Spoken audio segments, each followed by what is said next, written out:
to Atlanta.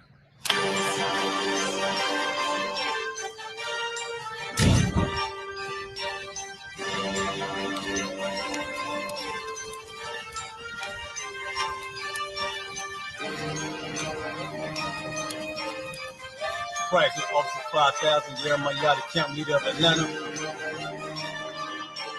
Passover 2025, starting April the 9th, we got the lamb slaughter.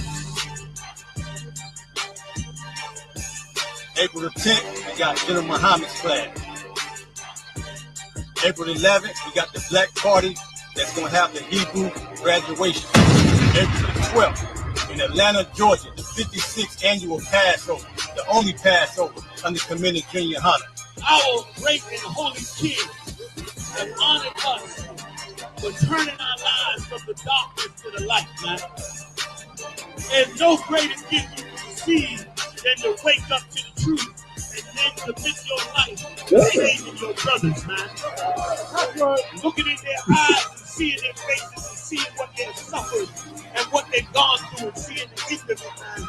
It is a guaranteed seat in the kingdom of heaven, man. So in the name of our King Yahushua, we dedicate us another Passover of brothers and sisters' lives being saved. April the 13th, we got the Feast of Unleavened Bread.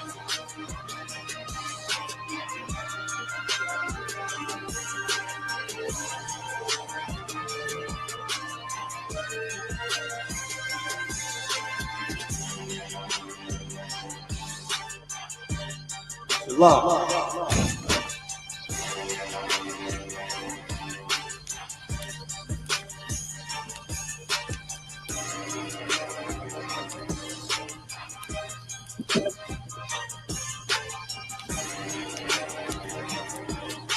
Welcome to Atlanta.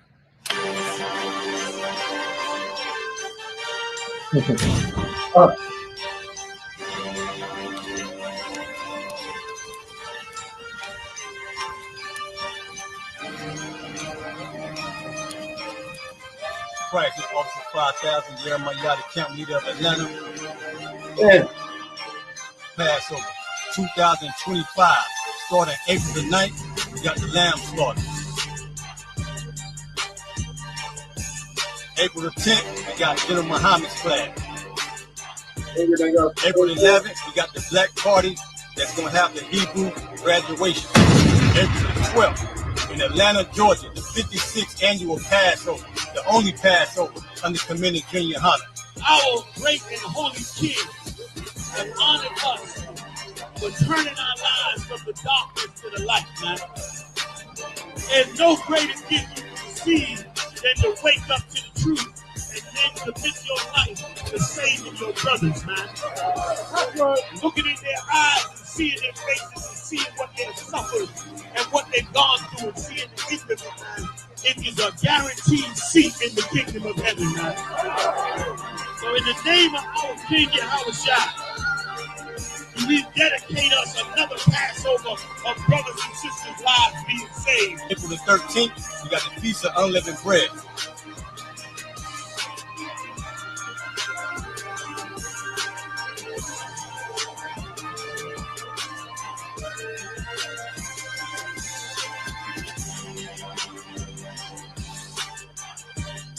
Shalom.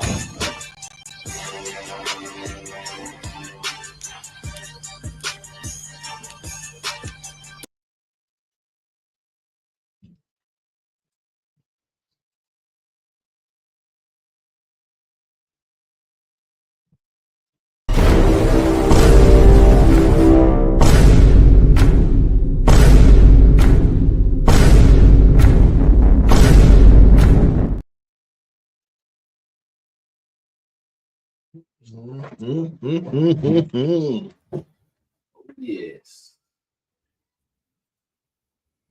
There we are. Everything's looking good. On the mic situation.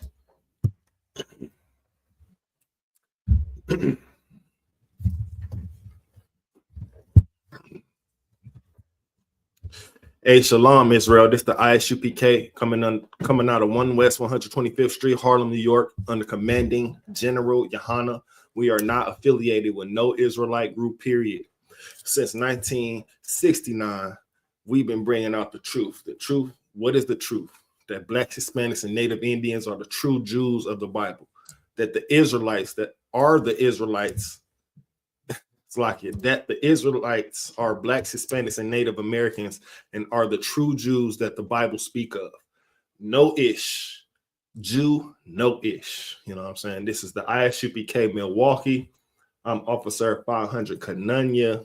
Today's brotherhood class is titled, Are We Still Under the Curses? Now, even though this is a brotherhood class, it wouldn't be brotherhood if I wouldn't tell you what you are doing wrong and what you have to correct.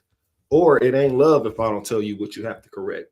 Or if, you know what I'm saying? It wouldn't be brotherhood, or I wouldn't be showing you Blacks, Hispanics, and Native Indians how I personally, or how the ISUPK, or even the Lord himself loves you. You know what I'm saying? By giving you that correction, then giving you guidelines and giving you the do's and don'ts that you could do, not only of this world, but to each other, as showing brotherhood and sisterhood. You know what I'm saying? Whether it be forgiving your brother or forgiving your sister after so many years, you know what I mean? Especially if something's so old that it's been 10, 15 years and you just can't let it go. Well, to show ultimate brotherhood, to show ultimate sisterhood, you might just want to let that go. Because whatever has been done in the past, you know what I'm saying, it can't be reversed. And you know what I'm saying, it's done is done. Both of y'all, or each group of y'all, is a different individual today than you were 10 years ago, 5 years ago, hell, even 3 years ago. You know what I'm saying?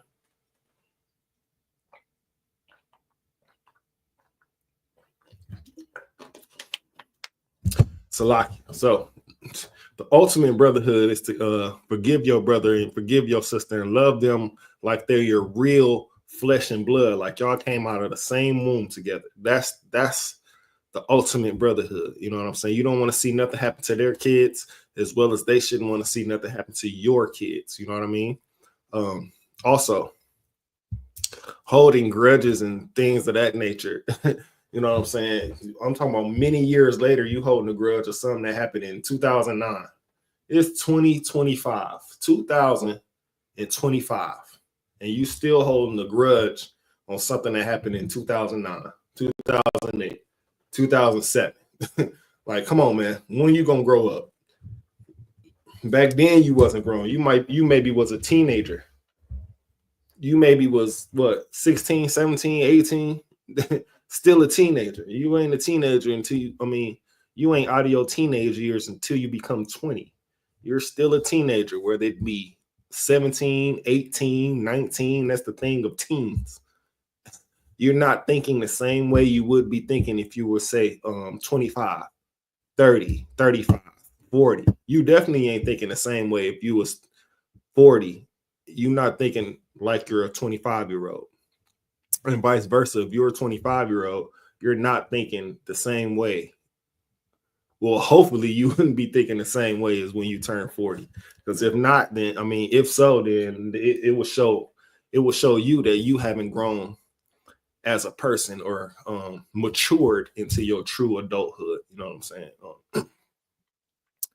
So ISUPK Milwaukee, I'm Officer Kananya. Today's topic and class title is, are we still under the curses? Now, in the ISUPK, we know that we most definitely are still under the curses. You know what I'm saying? How do we know that? How do we know that we are still under the curses? Let me see. Salaki had some changes. We had changes to the visual. You know what I'm saying? We're gonna have that corrected next week. Give me 1 second. Took a little bit of time trying to get the dang on stuff right for y'all. The visual right for y'all. You know.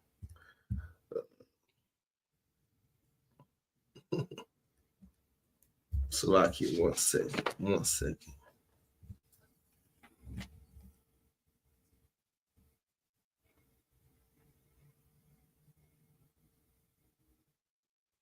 We gonna start something. We're gonna start this class with a controversial scripture, which is Proverbs 122. Now, this is gonna be an interesting topic. Proverbs chapter 1, verse 22. This is gonna be an interesting breakdown right here. And it pertains to how we know that we are in the curses still, how we are still under the curses. Salaki. You know what I mean? Then we're going to jump to Jeremiah 10 and 2. And then we're going to jump to Deuteronomy chapter 28, 37.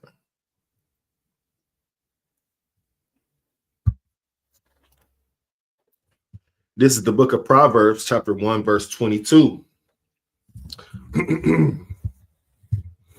How long ye, what you say, how long, ye simple ones, will ye love simplicity? Meaning, how long are y'all going to fall for the same old trick that the so-called white man has been putting on our blacks, Hispanics, and Native Indian people for decades? You know what I'm saying? Millenniums.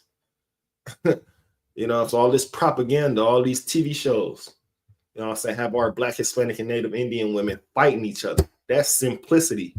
But you know what? Most of the blacks, Hispanics, and Native Indians, they're glued to that. That's all they talk about. If you have a black, Hispanic, or Native Indian woman at your job, at your slavery, that's all you hear them talking about is baddies. The fight that happened on baddies. Natalie Nunn, right? That's all you hear about. And on there is nothing but filth. It's nothing positive about watching the show Baddies, let alone you watching it with your younger daughter or your younger niece. They ain't doing nothing but soaking up garbage. That's simplicity. The Lord asks you, how long, ye simple ones, how long, ye simple ones, will you love simplicity? That's simple. You're not teaching nobody. They're not teaching you nothing by watching that show. You think you're being entertained by watching that show, but what is really happening is you're subconsciously being influenced. How are you subconsciously being influenced in watching these shows? It could be the way you dress, the way your son or your daughter sees you dress. Are you dressing like a whore, or are you dressing like a respectable young adult that has a child that's looking up to her? Or hopefully you're not a dude watching this, because if you are, you probably got some sugar in your tank or something like that. You know what I'm saying? But we're gonna get to the men, but first we're gonna talk about the women, about the simplicity of the women. You know, they love the drama. You know what I'm saying? They love the fights that go on. It really, the show Baddies is really about a bunch of half-naked women who fight each other, go out to clubs, and that's it. Like this is all they do. Like what's so influential about that? That's simple. They're not talking to you about the law, statutes, and commandments of the Lord. They're not telling young women to, hey, cover up. You know what they are telling young women? Hey, get out in these clubs, man. Get drunk, fight, right? And imagine raising a young man in the midst of you watching these TV shows. He gonna think those are the women that I should be looking to get. He gonna be looking like those are the women that I should be bringing back to my mom. But she look up to them.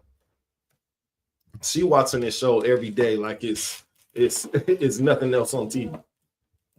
You know what I'm saying? She looking up to these women, the most ratchetest of women. She's looking up to these women. You know what I'm saying? She got this TV show on a day and night when they ain't doing nothing but smoking drugs on there, drinking, and dressing half naked. And when they fight, they become all the way naked. Their wig gets snatched off. Their top gets snatched off. The hair get pulled out. That's not the way that you should be having any child even lay their eyes on that. That goes back to what we always say: protect your kids' vision. protect their whatever they see, because they can't unsee it. They're not going to be able to unsee what they've seen. Next thing you know, they questioning your authority. You tell them to take something off. Well, why? Why I got to take this off? Back in my day, if I would have said why to my mama, you know what she would have did? You know, she would have asked me a question. Are you okay? You know what I'm saying? If I would have said, why, mama? Boy. And that could be a problem too. These kids is not sheltered. Their vision, their innocence is not sheltered enough. Because the young mothers think, well, I seen it and look how I turned out. You turned out with mental issues. You got you holding grudges. What else? You need therapy, all kind of stuff. That's not normal. Like, I watched it and look how I turned out. I watched all these shows and look, you're damn right. You grew up, now you're grown, and you dressing like these women on this TV show, half naked. It's 15 degrees out here, and you're dressing half naked. The men ain't no better. They pushing, they telling these women anything. Yeah, you go, girl. You strong and independent. You don't need no man telling you what to do. That's what the men say, to pump your head up, to try to get in your drawers, if you wearing any at that, Salaki. Right? We have to be careful on how we show the next generation how to live and how to come up. Because if we keep showing them shit, Salaki, if we keep showing them things like baddies, if we keep showing them things like drugs, drug dealing, gang banging, you know what I'm saying? If we keep showing these things, they're going to think that that's the way to go. Then our next generation ain't going to be nothing but whores and gang bangers and deadbeat dads and deadbeat moms. Right? You don't see you hardly see any educational things about life. TV shows, as far as TV shows, you see a bunch of entertainment, a bunch of women fighting. Now it's a new show out there where the men fighting trannies, and you know what I'm saying? Things of this nature. And then young kids see that and think that that's the way to grow up and behave. And that's absolutely not the case. They really need to be in this Bible. And this is how we learn what to eat, what not to eat, how to behave, how to treat women, how to treat men, like dress codes, multiple things. But they got you distracted by baddies. The Christian church got you distracted by saying, come on in, put some money in this plate, and come up to the front, and we're going to pray for you. Once you do that, you go right back outside and do the same thing that you just told the pastor to pray for you for. That's not repenting. That's putting on the show for the church. That's fooling yourself. How you going to go up to the front of a church and ask for forgiveness for stuff that you've done wrong, or the wrongdoing you did previously, and then go back and do the same exact thing? Imagine how the Lord is looking at that. It's just like a child. If you tell a child, hey, man, I'm going to put this right here. Don't touch none of it until I say you can touch it. Or until I say dispose of it, or whatever I say. Just don't touch this. And you leave and come back and it's touched. What will you do?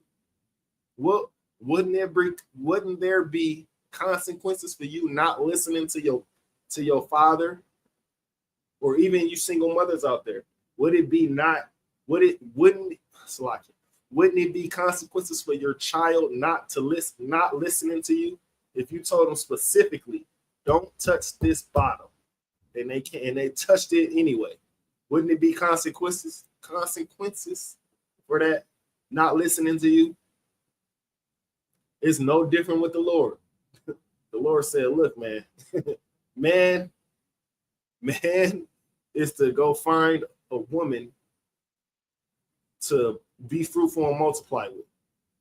Not man go find a man and do a bunch of disgustingness. You get punished for that, whether it be diseases, uh, and much worse, death. Disease is just a warning. You really don't want to be a part of a person that caught a disease before. Don't let it be no deadly disease where you can lose your life body. Then you in there questioning the Lord. Wow, why did I get this, Lord? No, that's because you've been doing all kind of nasty disgustingness, and something finally caught up to you. Now you questioning the Lord. The Lord done gave you plenty chances to turn around and be good. Plenty chances to go on a straight and narrow path to the kingdom of heaven, or even a straight and narrow path to this Bible where there's rules on how to live and how not to live. But you ignored it all for what? For entertainment. You want to be entertained so much like you this king or like you this queen that need to be entertained. Like, no, you're none of that. You should be a servant of our true king, which is Yahushua. You know what I'm saying? I'm not saying it's not a time for you to be able to kick back and relax. You know what I'm saying? I'm not saying that. But being completely consumed with something that's absolutely not for our people, like the show Baddies, like these shows that show a bunch of homosexualness on there, or a bunch of loudmouth women or men that's dressed as women. You know, they got a whole bunch of confusion in American TV. You know, so most of these TV shows, and let alone food, is banned in other countries. They're not even allowed to look at some of the stuff that we are able to look at. Why? Because they don't want their society to be like it is over here. How is this society over here? You go out to the club to have a good time. Next thing you know, you in a club or in a little bar, some ballroom dance setting, somebody fighting, somebody shooting up the place, and somebody wrongfully gets shot. It's definitely not nothing to laugh at, but it's pitiful because they're influenced by the music. Men are influenced by the music, women are influenced by the TV shows that they watch and the music. Because there ain't too many men TV shows to watch on cable or whatever the case may be. It's just that simple.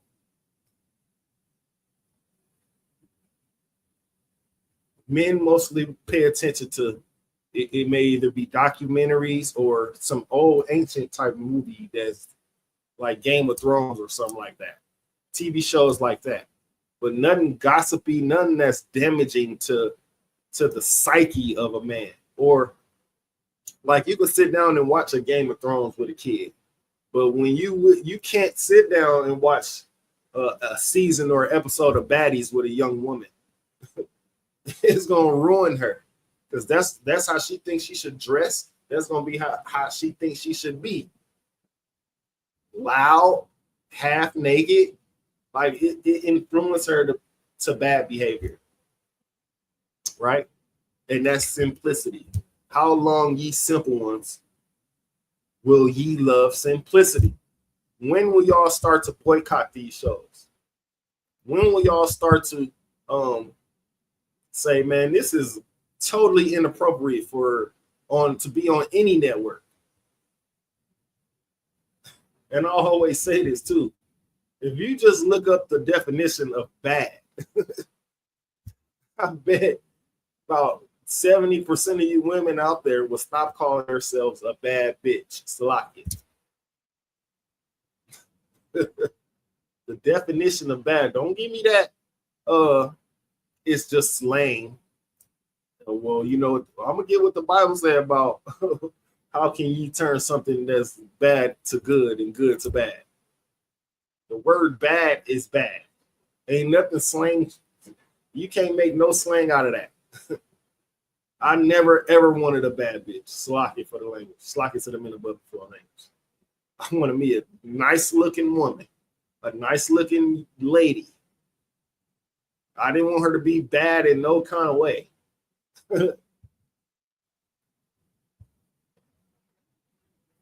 You know what I'm saying? Slocky, I don't get that, because that really strikes a nerve for me. the word bad been popularized for, let me see. I say I'm in my 30s now, so I say about ever since Lil Webby came out with that song, and Salakia to the man above me for the language, but ever since Webby came out with that song, Bad Bitch, with Trina on it, because before then, what was women calling themselves? Dimes. Calling themselves dimes. That's why that other song, I Need a Dime. That's top of the line. Cute face, little waist with a big behind. Even on there, they were saying, I need a bad bitch, which is crazy. See, around that time, that was, 2005, 4? Either from 2004 to 2006, that's when women start calling themselves bad bitches. Instead of nice, respectable young women. The Bible say a nice woman, a virtuous woman, is far above the price of rubies. You know, rubies is the most expensive thing that you can buy as far as crystals and like diamonds and all that type of stuff. Rubies is the most precious thing on earth. But the Bible say a virtuous woman is, her value is way higher than rubies. So what does that tell you? That should tell you that being a bad bitch is not a good look. Being a modest woman, teaching a younger generation how to be modest women, that's a good look. And that's a part of the curses that we under, because we think women think being able to wear what you want outside is liberation. But who taught y'all that? The so-called white man. Because all along that the white women was fighting to be equal with a man, they brainwashed you into joining into their movement when you already knew your place. You would never be equal to a man. You would never, you know what I'm saying, do the same things that a man can do. Right? But the so-called white woman got you. What was that? Dang, I was planning on looking. I was running late today, but what was that? I think it was the women's liberation movement in the 70s, was it? Either the 70s or the 80s. One of those. Either the 70s or the 80s, the women liberation stuff, when they start saying that they want to go to work. Which is crazy work. You rather, and I seen this in a video the other day, you'd rather trade in making pancakes and sewing, what else, decorating, you know what I'm saying, taking care of the kids, all of that, right, for a 9-to-5 hard-working labor job. Y'all was willing to trade all that in for a hard-working job. Well, you have to punch a clock, put on steel-toe boots, go drive a forklift, and bring pallets down, do heavy lifting, 8, 9 hours, 10 hours a day. All of a sudden, I come home and say, well, I'm independent. No, you're a man. You turned right into a man. You traded in being able to cook breakfast, make pancakes in the morning, sewing, all kind of household activities. No time limits on there. No clocks to push. You don't have to wear steel-toe boots. None of it. You can wear a dress all day. You trade that in for a 9-to-5. Women got a tape measure on the side of her. She got a utility belt going to work. You know what I'm saying? But the whole time, the so-called white woman got you to join into her movement. That was her thing.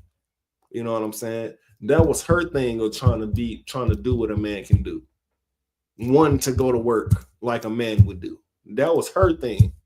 Because her white man wasn't paying her no attention. It was all love in the black community in the 60s. Men go to work, come home, good. Even the early 70s, men go to work, come home, good. late 70s. Here y'all go with this women's liberation movement. All of a sudden, the clothes got skimpier.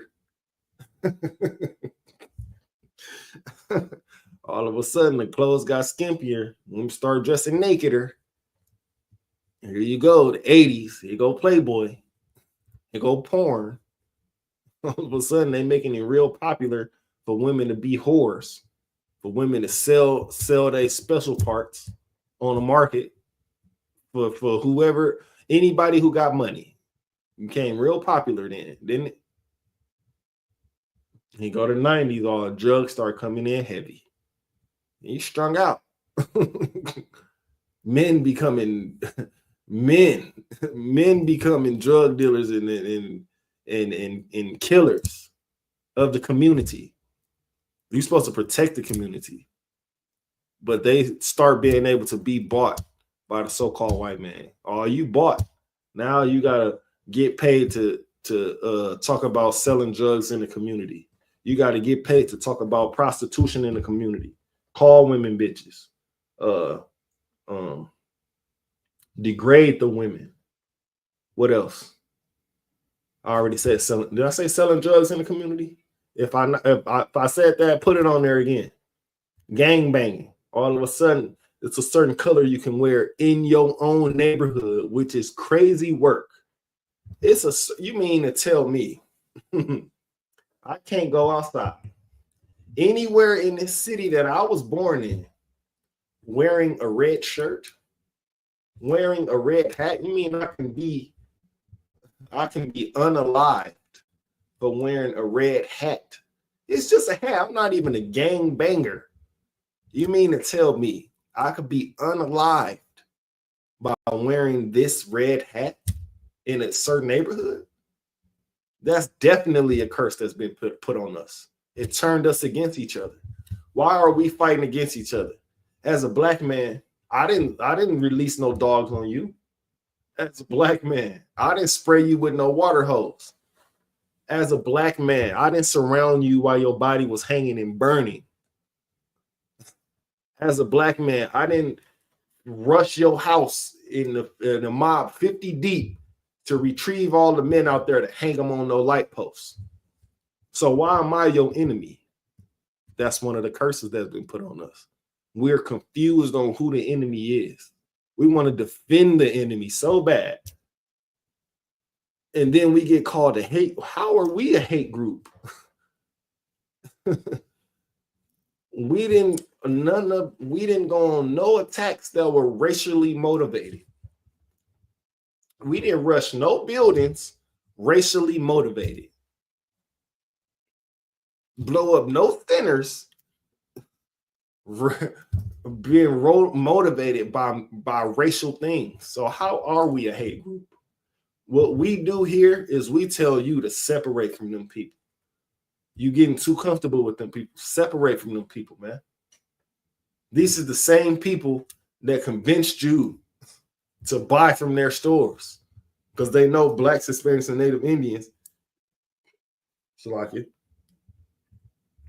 the number one consumers of goods in America.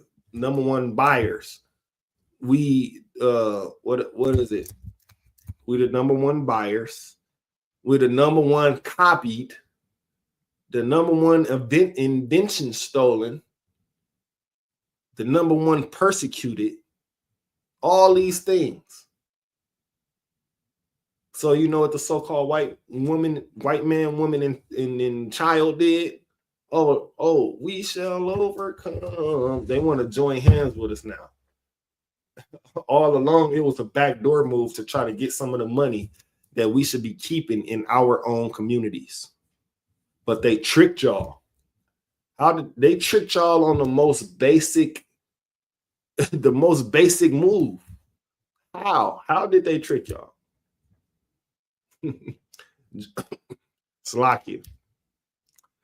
It's a number of ways that they tricked y'all, but the number one thing is they turn the women against the men and the men against the women. That's number one. They got y'all to go to these They got y'all to go to these colleges and join fraternities, which are rivals with each other. Now y'all part of some secret society that's secret. The only thing that should be secret is Blacks, Hispanics, and Native Indians joining together and not letting nobody outside of that know what our next move is. That should be a secret. What should be a secret is the reason why my daughter can't be around y'all bunch of white people. And she ain't going to none of y'all parties or none of that. None of y'all school parties, dorm parties. The reason when they say, why you can't go, that should be a secret. It shouldn't be secret societies within the Black community as far as being a Mason or fraternity or what else. It's multiple things. If y'all ever read the story, the Tower of Babel, I encourage y'all to read that, because that's exactly what America has been trying to do since slavery ended. Or no, not even since slavery ended, because soon as slavery ended, everybody didn't want slavery to end. Contrary to what they teach these kids in school, everybody did not want slavery to end. Anybody that was outside of slavery, meaning everybody that wasn't slaves, not everybody, but I say 95% of people who wasn't slaves owned slaves.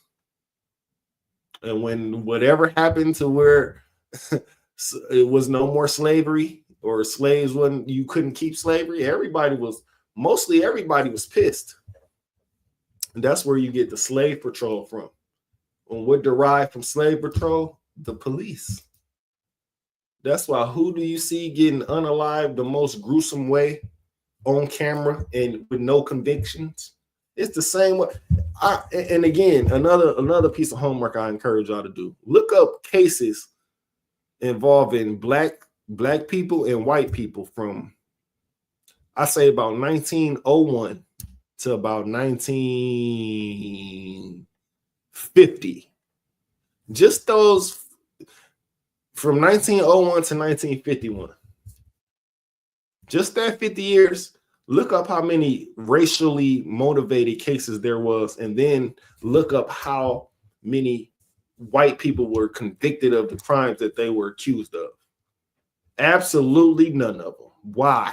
Because the jury be all white. And like I said, everybody wasn't happy that slavery was abolished. You'll get blamed for you will lose your mind to read what was a crime back then. You would lose your mind. Them same people from back then, their sons, their daughters, their great-grandchildren, their great nieces, great nephews, whatever, they're in the White House today. Or, and I don't mean to say in the White House, but they're in the government positions today. So you think you would think something would change within 100 years, right? 100 years ago, what was it, 2025? 100 years would be what? 1925? Like, you think something to be different. You think this world will be different by now, right? No, it's the same thing that go on. Except today, they're actually showing you that you can't do nothing about being unalived on camera, and the person who did it visibly, everything in the wrong, still won't get convicted. They showing you that the curses are still alive and well today. But why are the curses still alive and well today? Because we can't stop doing drugs. We can't stop gangbanging. Women can't stop being whoremongers. Men can't stop sleeping with married and women that's in relationships, treating women like whores. Men can't stop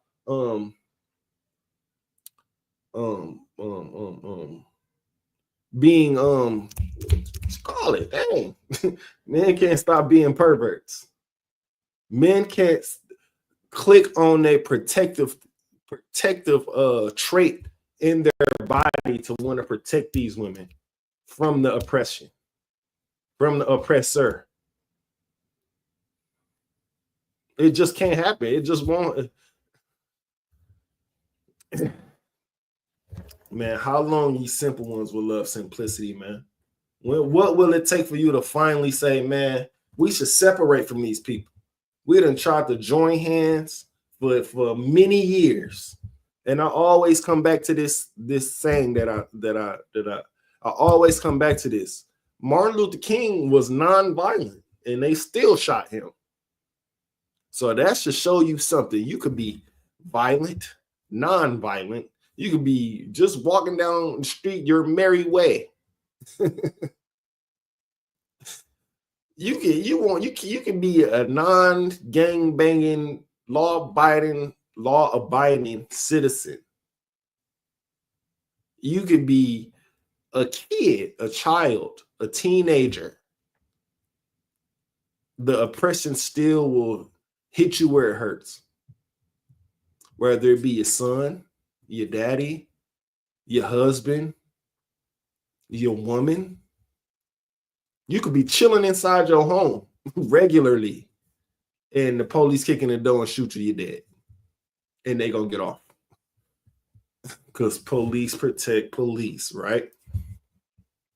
But they like to say, well, we're not all bad. Well, if the good cops that's within them ain't arresting the bad cops, y'all all a part of the bad cops. That's the way I see it. But then again, that's a part of the curses. Because our people don't like our people in the force. Like, y'all ever seen Menace to Society? What was it, Menace to Society? When that racist black cop said, I don't like niggas, and he put the gun up to what's the name head? Was it Menace to Society? No, Boys in the Hood. No. Yeah, Boys in the Hood. Boys in the Hood. Right? It's do you believe, or would you know that there's actually cops out there like that? Especially on the borders. If you ever been close to Mexico, down in California or LA or Houston, near the borders, you know, they got mostly Hispanic police doing it to their own people. That's another curse that the so-called white man confused us on. They got us fighting us for them, and they sitting back just reaping the benefits of it. And what is the benefits? We killing each other, so they don't have to come out here with the KKK no more. Salakia, they don't have to come out here with the KKK no more. They don't have to sick dogs on us no more. They don't have to hit you with the water hose no more. They don't have to come 50 to 1,000 deep to your house to drag you out and burn and lynch you and burn you and cut off your fingertips and your feet. They don't have to do that because you're doing it to yourself.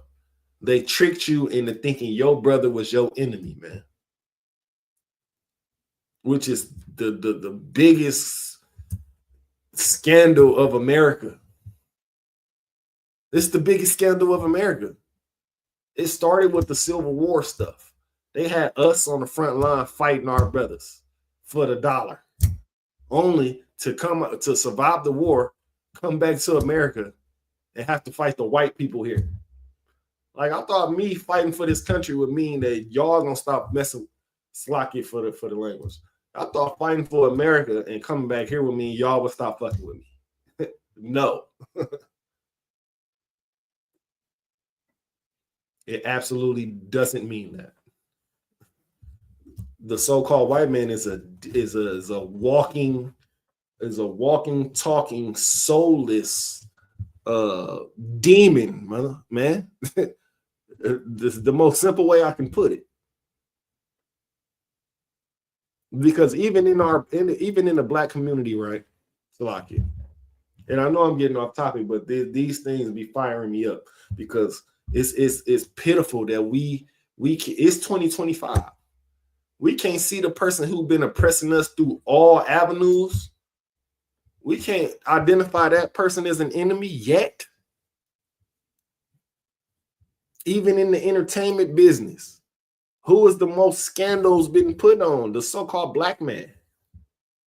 We can't see that the entertainment business is somewhere we don't want to be. Nobody is safe. Nobody is safe. I knew that when they started talking about Bill Cosby. And no, matter of fact, yeah, when they started talking about Bill Cosby, talking about years and years ago, old women talking about he assaulted them. So what's the statute of limitations on that? I thought the only thing a statute of limitations wasn't on was murder. It was murder. I thought that was what that was. I'm talking about these women coming out from years and years before I was born. 79, 85, 88. You know what I'm saying? These years been past. This is 2020. It was whenever Bill Cosby went. Was it 2020 or 2019 or 2018? One of them years. But it's 2020 something. It was 20 past 2018. And y'all just now coming out talking about this man did something. Why y'all ain't say nothing in 2000, 2003, 2004, 5, 6, 7, 1995, when it first happened? You know what I'm saying? That let me know, man, that the entertainment business is not for us at all.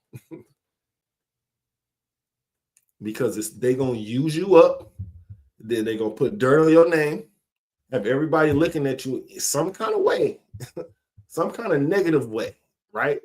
Because you know, most of the people, all they got to do is see some. They don't do research. All they got to do is just see a face value or something and say, "Yep, he did it. He's guilty."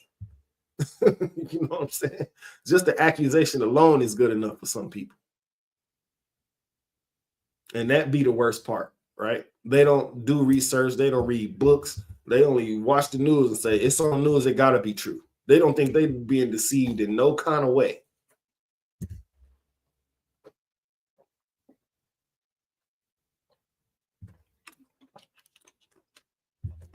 Then they first thing is saying, well, why would they do that? Why wouldn't they? You remember they used to lynch you, right, on trees, burn your body. The women, they used to cut the babies out your stomach, tie you upside down, cut the babies out your stomach. Feeding babies to alligators. You think these bloodlines are not still alive? It's the reason why the Klan members wear hoodies and things and wear hoods over their faces. You don't know what that reason is?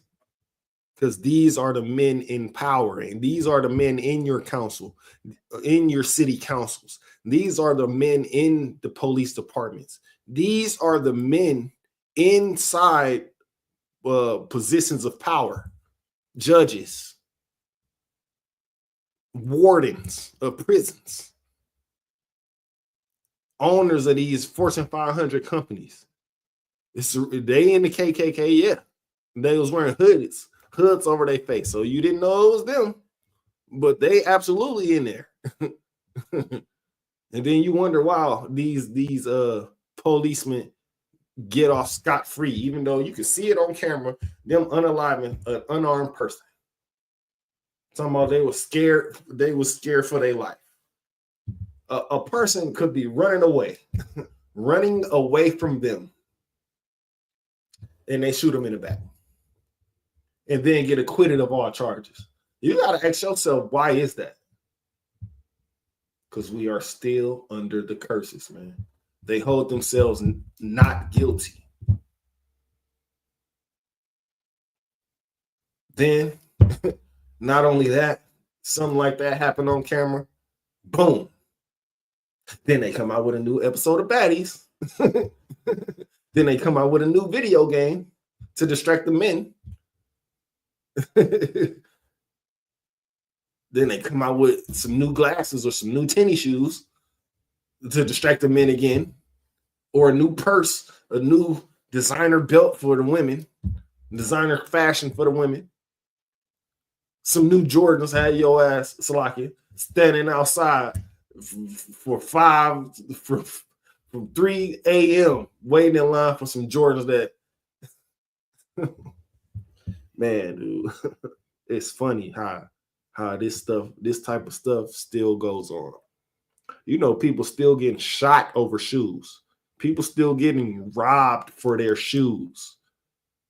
All this stuff you spend $500 on, $1,000 on, pants, belts. People getting robbed for that stuff. Some people claim to they ain't going with them. The dumb people, them the people that get unalived because you don't want to take off some pants or a belt or some shoes at gunpoint. what? How come you? So you'd rather, and it puzzles me again, man.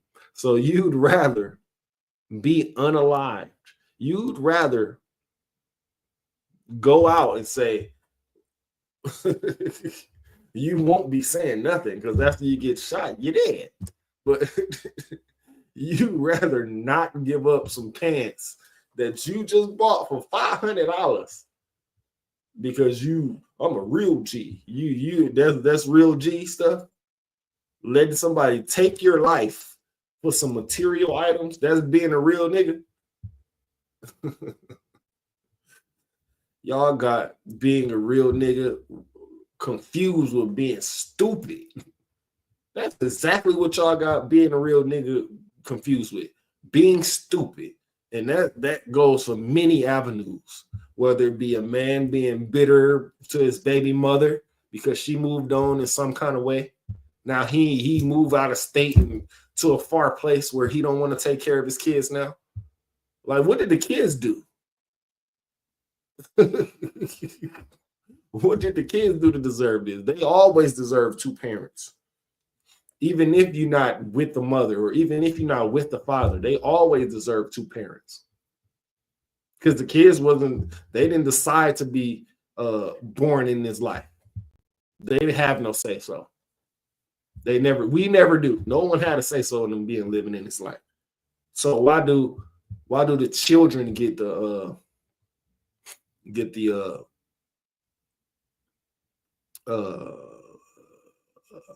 man, Salakia to the man above me. Why do the children get the shit end of the stick? The children should be reason why y'all keep it cordial. Especially if y'all stay in different states. Oh, that's even better. I could send them down here for a year or 2 or 3, and you can send them over here for a year or 2 or 3. It's simple. Or I can send them to you for a summer, and I get them from that school year, and then I can send them to you for that school year and not get them for the summer. It's the same thing. But, you have that man being bitter about the mother moving on, or you have that mother being bitter about the man moving on, or whatever the case may be. Somebody's bitter here. Somebody didn't like the move that person did, whether it be, and they be so holding so much of a grudge towards their baby mother or their baby father that the kids suffer. The kids shouldn't be suffering here. Y'all did some grown-up mistakes or y'all made some grown-up decisions, but it should benefit the kids. Especially if you move to a whole nother state. Oh, they ain't never seen that state. Why don't they come stay with you for a couple years or a year or 2 or, you know what I'm saying? Simple.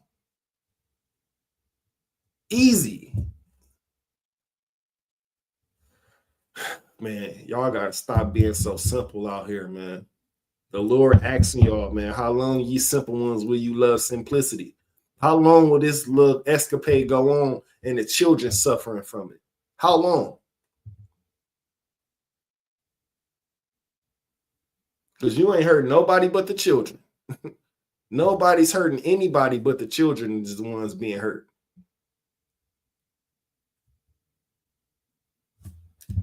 Let's move on, man. Let me finish this too. It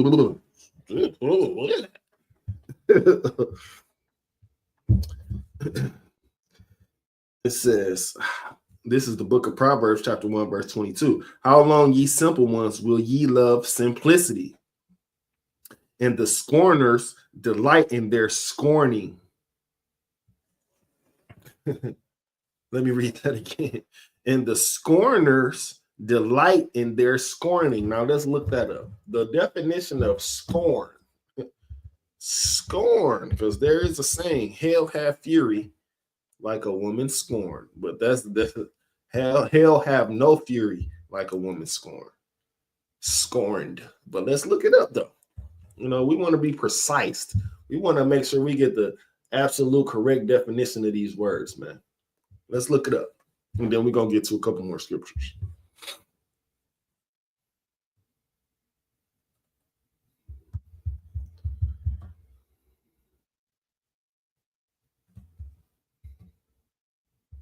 Scorn.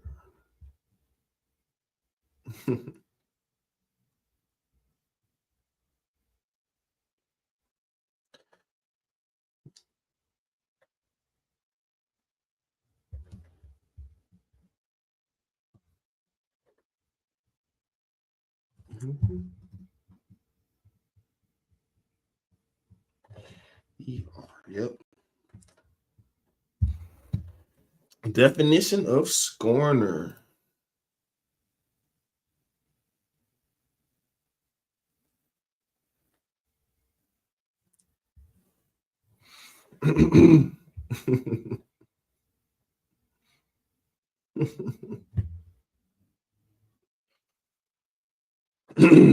So Google got the definition of scorn is scorner.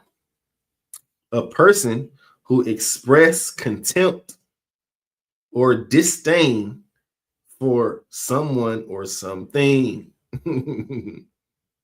Right? Then the sentence they got for it is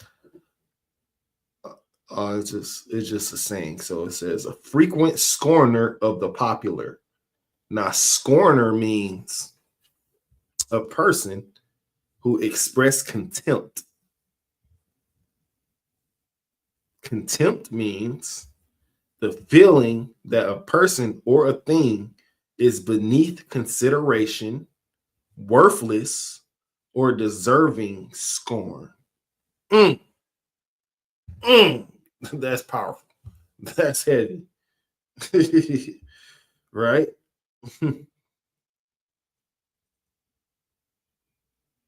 And then it says another thing is disregard for something that should be taken into account. Let's go back. Now let's look up the word disdain. Disdain, the feeling that someone or something is unworthy of one's consideration or respect. Contempt. It says her upper lip curled in disdain, meaning, why should I do that for them? And then it says, considered to be unworthy of one's consideration.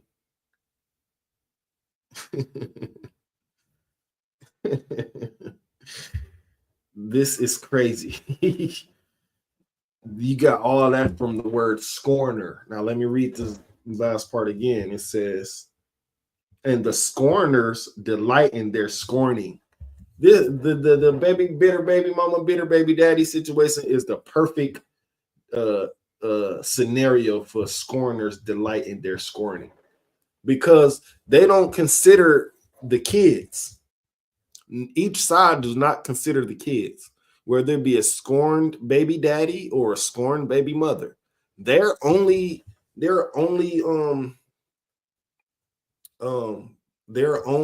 attention is to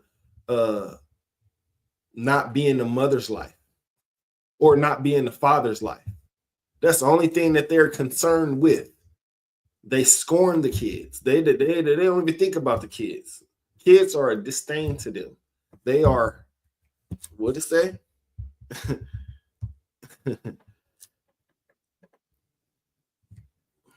The feeling that a person or thing is beneath consideration, worthless, or deserving scorn, meaning they think that their bitter baby daddy, the person that's a scorner thinks that the baby mother or the baby daddy is worthless. but they're not thinking about the kids. The kid is just sitting there looking innocent, like, well, what about me? Why they arguing back and forth above them, in their face, in their presence, loudly? It could be physicality be into it, whatever.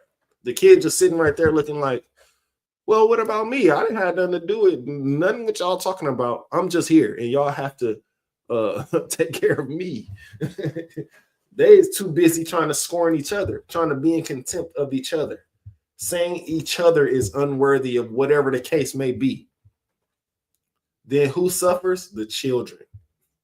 And it says, and the scorners delight in their scorning. They don't think that it's nothing wrong. They don't think that they're doing nothing wrong. They don't think that they just being bitter towards that baby mama, or they just being bitter towards their baby daddy. They ain't not even thinking about the kids, needing them in their life. And they delight in that. Man, she gonna call me one of these years. Like, you need, if y'all know men out there, like, men await a long time for something if they want it, especially like being in a friend zone or something, or being bitter or scorned. If they just waiting on that call for the baby mama to say, man, you know, if I forgive you, come on home, or whatever the case, they right back home. Trust me. Y'all got to trust your boy on these type of things. I went through this physically, mentally, and spiritually.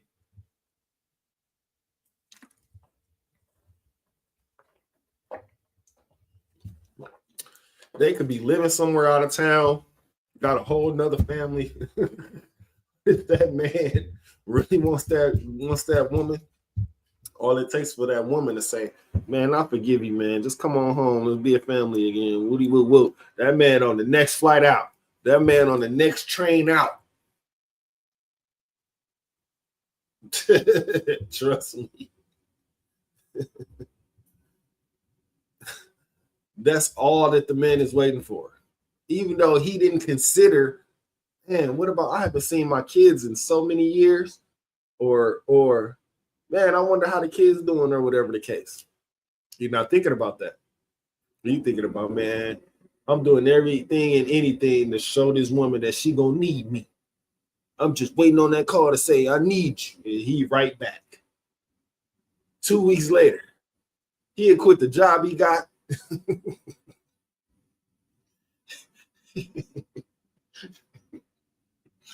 He'd sell the car he got. And sometimes that's the case for the woman too. All it takes for that man, especially if he's a good man, to call her and say, baby, I'll forgive you. Come on home, man. Drop everything, man. I'll pay for your ticket. Fly back out of here with me. Let's be a family again.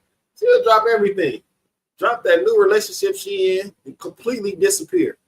People like, dang, I thought me and her was cool. Nope. She got that call from that dude, from her baby daddy, the one that she was waiting to act right. He came back to him. Dropped everything. Created some trouble. Came quick. Right? But that's being delighted. The scorners delight in their scorning, because they just waiting on each other to act right without even considering the kids. They ain't asked for their kids.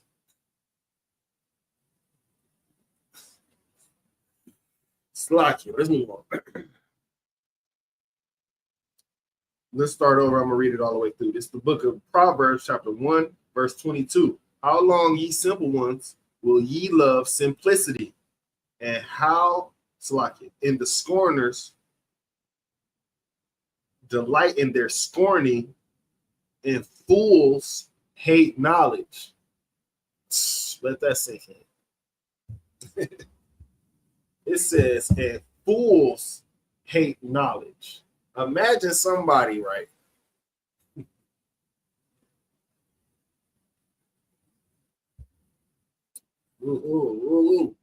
Imagine somebody,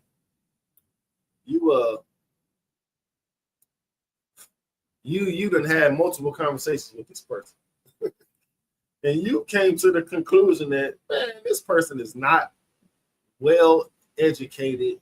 This person can't carry a conversation, can't remember, can't comprehend or take in information and apply it. This person is really a fool at the end of the day, right? This person really a fool. Imagine seeing this, and then the person question you when you trying to tell them something knowledgeable. You're gonna be looking like, what? You're gonna be so surprised that a fool is telling you that the knowledge that you dropping on them is not knowledge at all. Fools hate knowledge. You could be telling somebody the right thing at the right time, everything they need to hear. But if they're a fool, they'll say, man, you don't know nothing. You why would I listen to you? I've seen the decisions that you made so far. So far throughout your life. You told me stories, many stories of decisions that you've made throughout your life. And it was some dumb decisions. So when I try to come in with some great knowledge, some good decision, telling you to do the right thing, and you questioning me, that means you are a fool and you hate knowledge. How long will you hate knowledge? What will it take for you to turn on that listening ear and turn off that defensive ear? Turn off that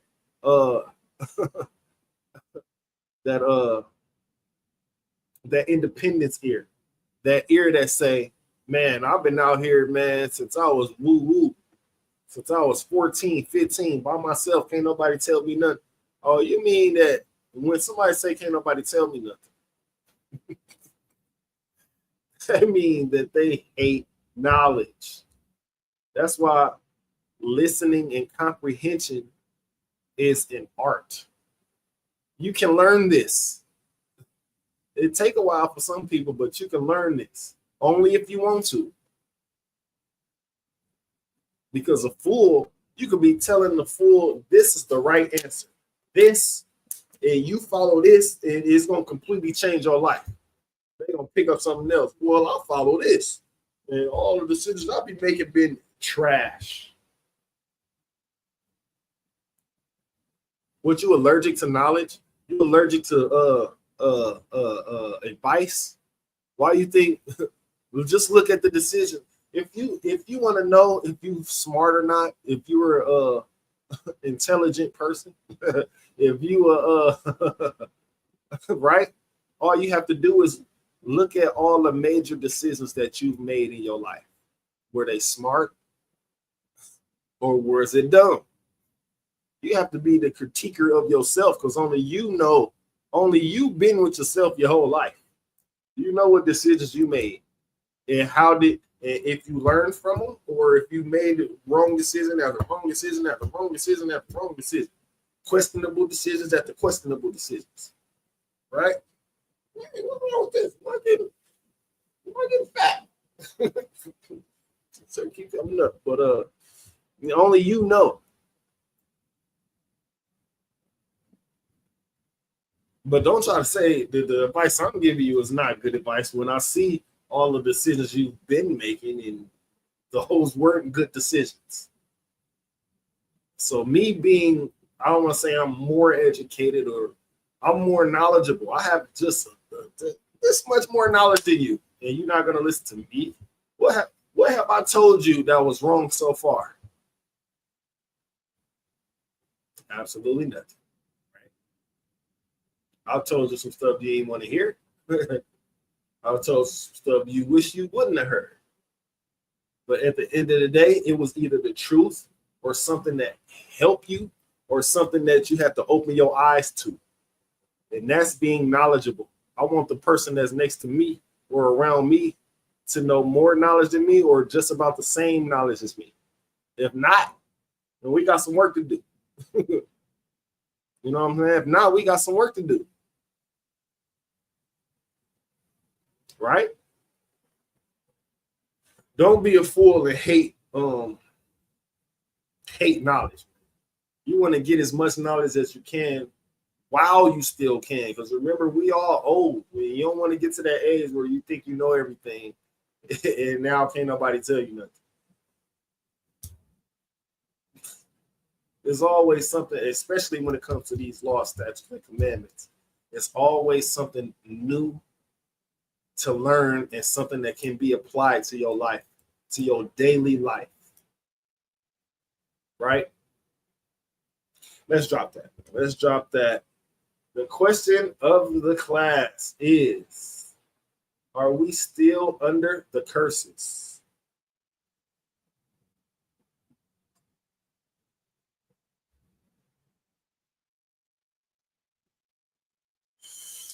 This.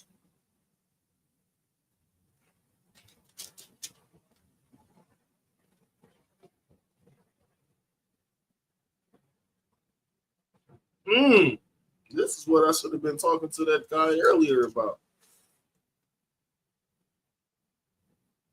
So, like, 1 second, y'all.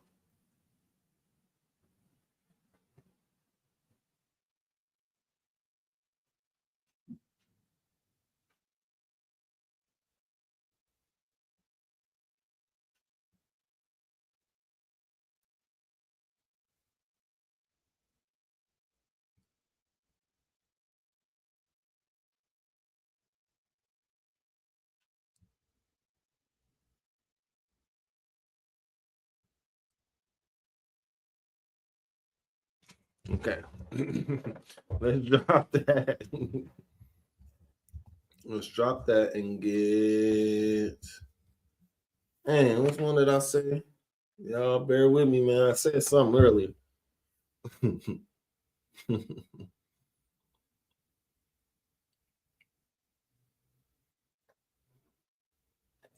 1 second, man. This is crazy. Y'all know we got the Feast of Purim coming up. Dang, I'm going to grab that. It's 12th. Should be March 12th. It's either 12th or 14th. Right?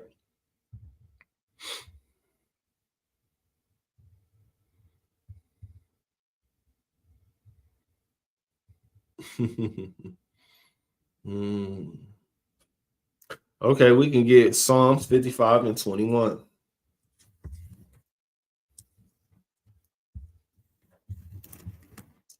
Because this finna show you how we are still under the curses, right?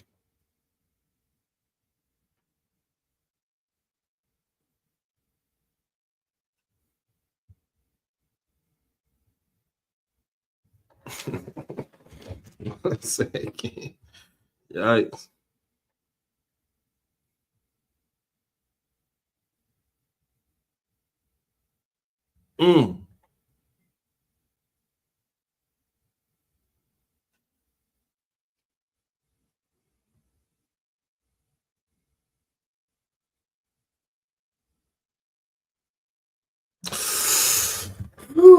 I might need the captain to break this one down. This is crazy.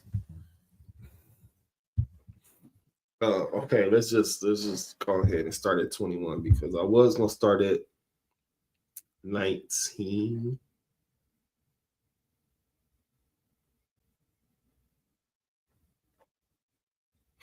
No.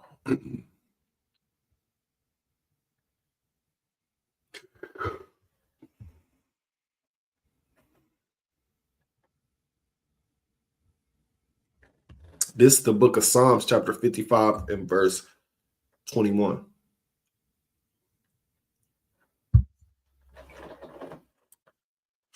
Now, this got to do, what I'm about to read, it has a lot to do with your boy Trump, has a lot to do with your boy Elon, has a lot to do with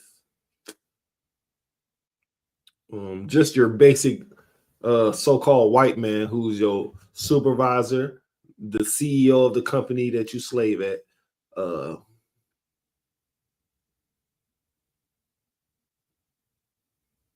Any white man that's the head of HR. Anybody who out there in them old back row hick towns who sell whites only pie.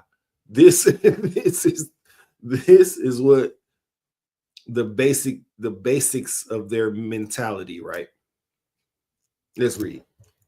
This is the book of Psalms, chapter 55 and verse 21. Now, the only reason I'm telling y'all this, Blacks, Hispanics, and Native Indians, is because y'all have to look out, watch out, be aware on who y'all talk around, especially if they not of Israelite descent. Right? Be aware of who y'all make friends with. I shouldn't say covenants. Be aware of who y'all make marriages with, friends with, best buddy old pals with. This scripture can save your life one day. Right? So let's read. This is the book of Psalm, chapter 55, verse 21. The words of his mouth were smoother than butter. Now, who talks a good game, right?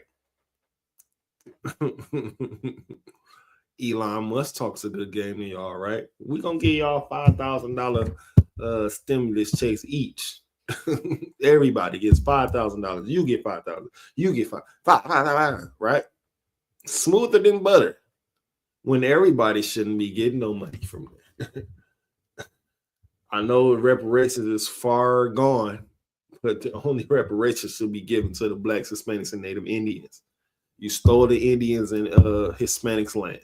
You stole the people from their home, which is you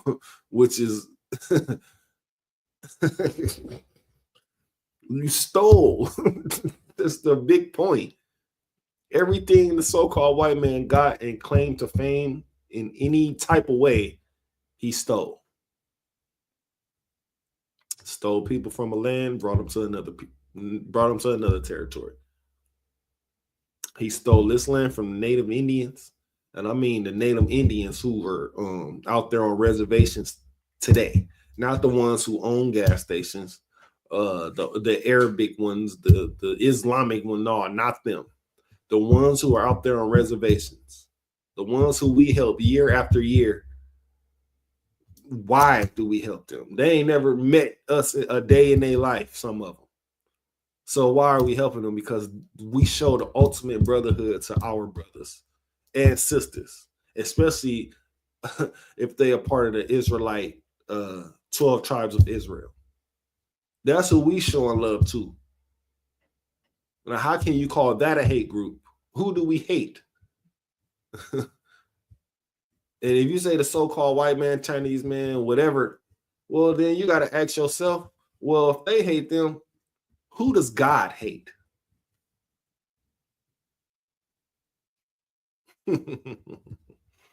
That's who you got to ask. That's what the question you got to ask yourself. Or it could be another question. Why do they hate these people? When it should be obvious. Obadiah 1 and 10. We're going to get to that later, but it should be obvious. These is the only people, the only nasty, disgusting, ruthless, cunning, grievous, malice, phony, right? These are the only type of people that would take your babies for alligator bait, sexually assault your women and men, right? Whip your backs, hang you, cut babies out of your women's stomachs, sell you, sell your wife to the East Coast and sell you to the West Coast. Only a devious, conniving, disgusting, dirty, only a dirty nation would do that. Separate you, your wife, and your children away from you. Sell you to the East Coast, sell your wife to the West Coast, then sell your children to down south to where y'all would never be united again. Unalive you if you try to escape the terrible conditions of slavery. Or not even that, they'll cut off your leg if you try to run away. So they mad that I want to run away from what you call it? From slavery, from hell. You mad that I want to run away from that and you cut my leg off? They got more ruthless punishments than that. Look at, take out your phone, right? Google medieval punishments or medieval torture or something like that. One of them, medieval punishments or medieval torture. Or Egyptian torture, Egyptian punishments, right? Worst punishment you can ever see.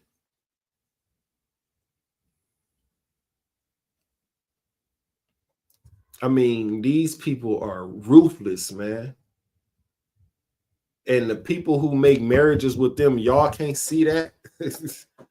Y'all can't see that they, what do you call it, man? Subconsciously got into your head to make you think that they not bad. The person that you with is an ancestor of a great, great, great granddaddy that had your great, great granddaddy in chains. You know how they say, your granddaddy turning in his grave right now. That's what most of y'all doing who make marriages with these people. Y'all got your ancestors just turning in their grave.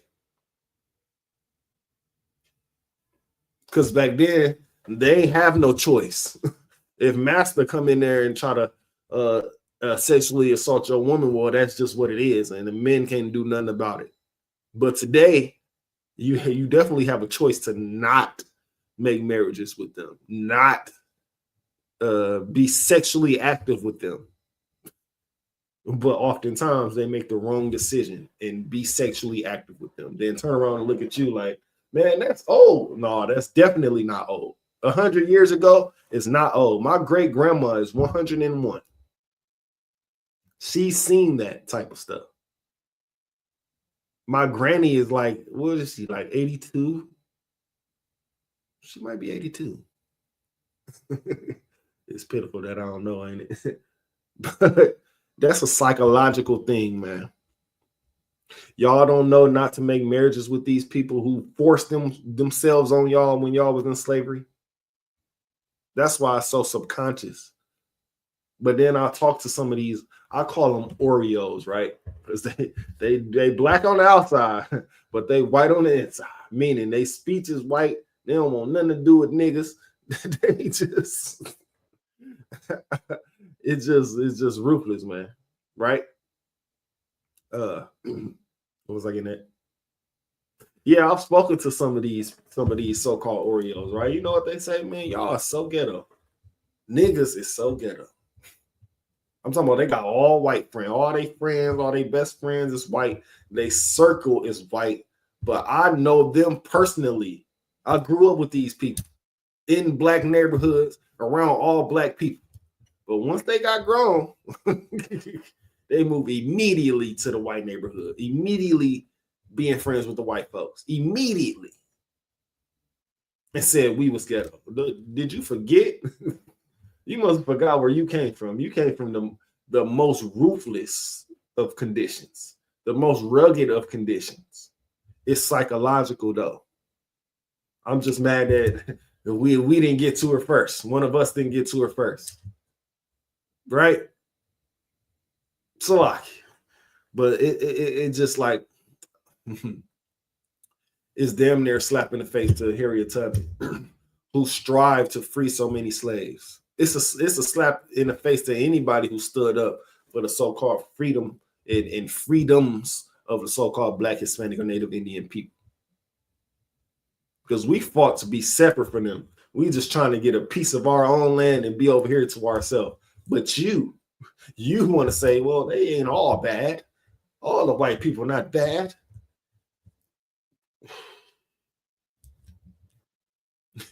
How many of y'all ever seen Get Out? Were they bad? Wasn't she picking out niggas at the end of the Get Out movie? That's exactly how they is, really.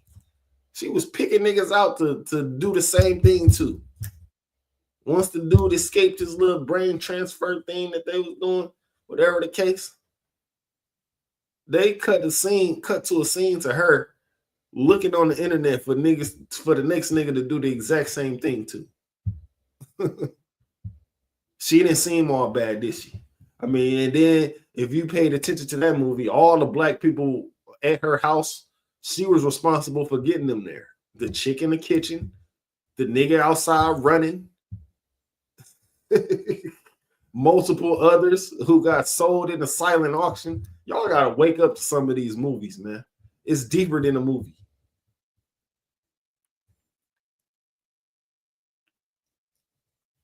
I wonder if some of y'all feel that way. Some of y'all people who made marriages with them, where there'd be a black woman who made a marriage with a white man, or a black man who made marriages with a white woman. When y'all go to their houses, I wonder, do y'all feel the get out, experience? Do y'all feel that? Because it very much should make your fucking skin slocky. It very much should make your skin crawl of seeing so many white faces and not enough of your people in here, man. Because if it go down, you're gonna be the liability. If it go down to where everybody done ran out of food to eat, you gonna be the food to eat. You're gonna be the first one to go. If it comes down to it, you is gonna be the first one to get through on the grill. Trust me, they did it before. Their ancestors used to burn us alive, take limbs from us, hang us, cut our appendages off, take them for souvenirs, maybe even eat them. Who knows? These people is weird. But you want to be in relationships when I'm talking about that was long ago. Man, y'all got to be careful on who y'all friends with. Because you never know if you the secret victim that they've been plotting on the whole time. We just got to get her over here, and you know what I'm saying? You never know, right? And you parents protect your kids by meeting these parents that your kids are friends with. Meet them, get to know their personality, get to know the things that they let their children do, because the things that they let their children do might be totally contrary to the things that you let your child do. Now she come home thinking she can do certain things when you definitely didn't approve of this. Now you in cahoot, you know what I'm saying? It's a whole conflict because of it, because you refuse to meet these people. You refuse to meet these people mothers or whatever the case.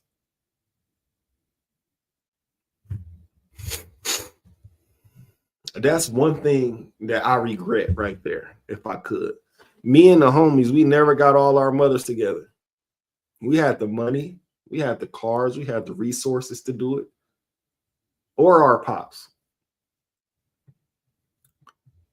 You know what I'm saying? Even as teenagers, we had the money and the resources and the power to do it. We just wasn't here with it. We was confused. And me, I was heavy in the Illuminati conspiracy thing when I turned I think it was about 1920. Heavy in it. I was looking at all of it, right? But I definitely had the cars, the resources, the time, right? I just didn't have that that voice of reason in my ear. Man, go ahead and do that, man. Take your moms out with their moms, and have a good dinner or something. Get to know y'all. See who you be hanging out with. Just to have a a nice little dinner or talk, whatever. Right? I used to be with these people every day almost. But our OGs can't meet. That's one thing I regret. Salaki. Where was I? Oh yeah, Psalms chapter 55 and verse 21. Let me get back to it, man.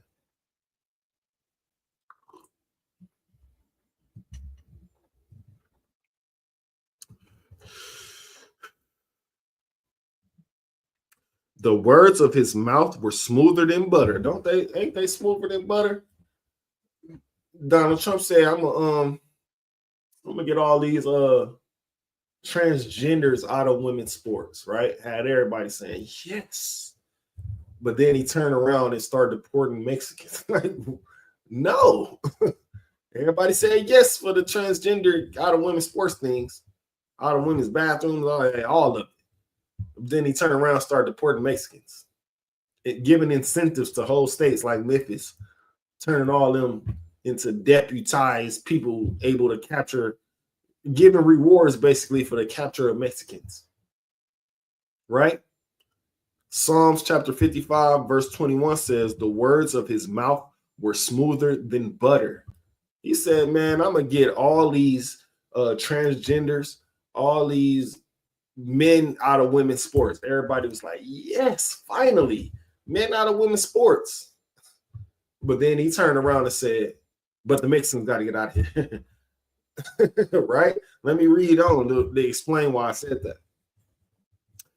The words of his mouth were smoother than butter, but war was in his heart. Don't that sound like a war tactic? I'm gonna get all the men. I mean, don't that sound like, okay? So the first part he said, I'm gonna get all the women, all the men out of women's sports, right? That's the words of his mouth were smoother than butter. But then he turned around and said, Slocky. But then it says, but war was in his heart. Meaning, but then he turned around and said, man, let's get the Mexicans up out of here. Let's get these people without a green card up out of here. That's war in his heart. Because what have we been teaching since 1969? The blacks, Hispanics, emphasize on the Hispanics. The blacks, Hispanics. It looked like I'm throwing up C's. That's parentheses. That's parentheses. Correct. No, I was pushing Slocky. But the blacks, Hispanics, and Native Indians are the true Jews of the Bible. That man trying to take out the core, which are the Hispanics. Do you not know that you give Hispanics a piece of land, about 10 acres or something, you'll have 4 or 5 houses within 2 weeks built complete on that 10 acres. The most hardest working builders. I ain't saying Judah can't build. I'm not saying what is it, Zebulon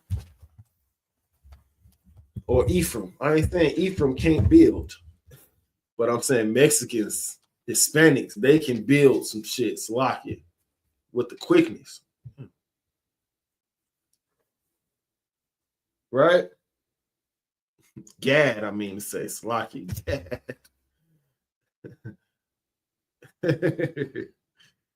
Gad can build something real fast, man.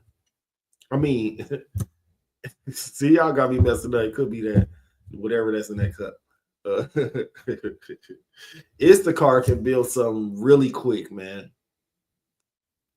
Especially if you say, man, these 10 acres, man, these is all y'all's. Y'all ain't got to pay no taxes on it for 5 years. You know they're going to build 10 houses fully furnished and fully working within the first 5 months. These, you might as well call that built. Within the first 5 months, 10 of them.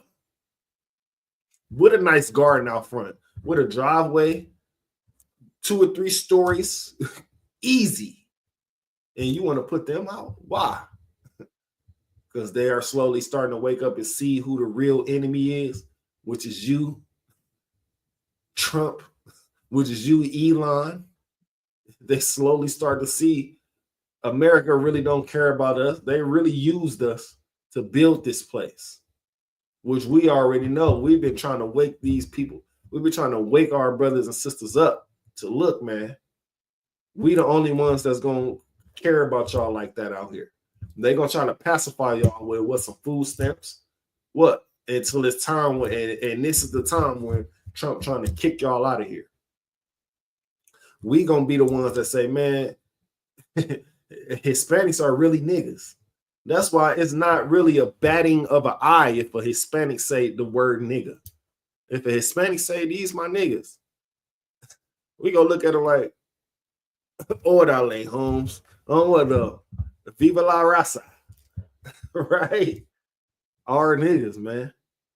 But don't let no white person say that. You gonna get approached and possibly beat But it is some coon, cotton, corn niggas, Salaki, out here that's so-called trying to give white people passes to say niggas.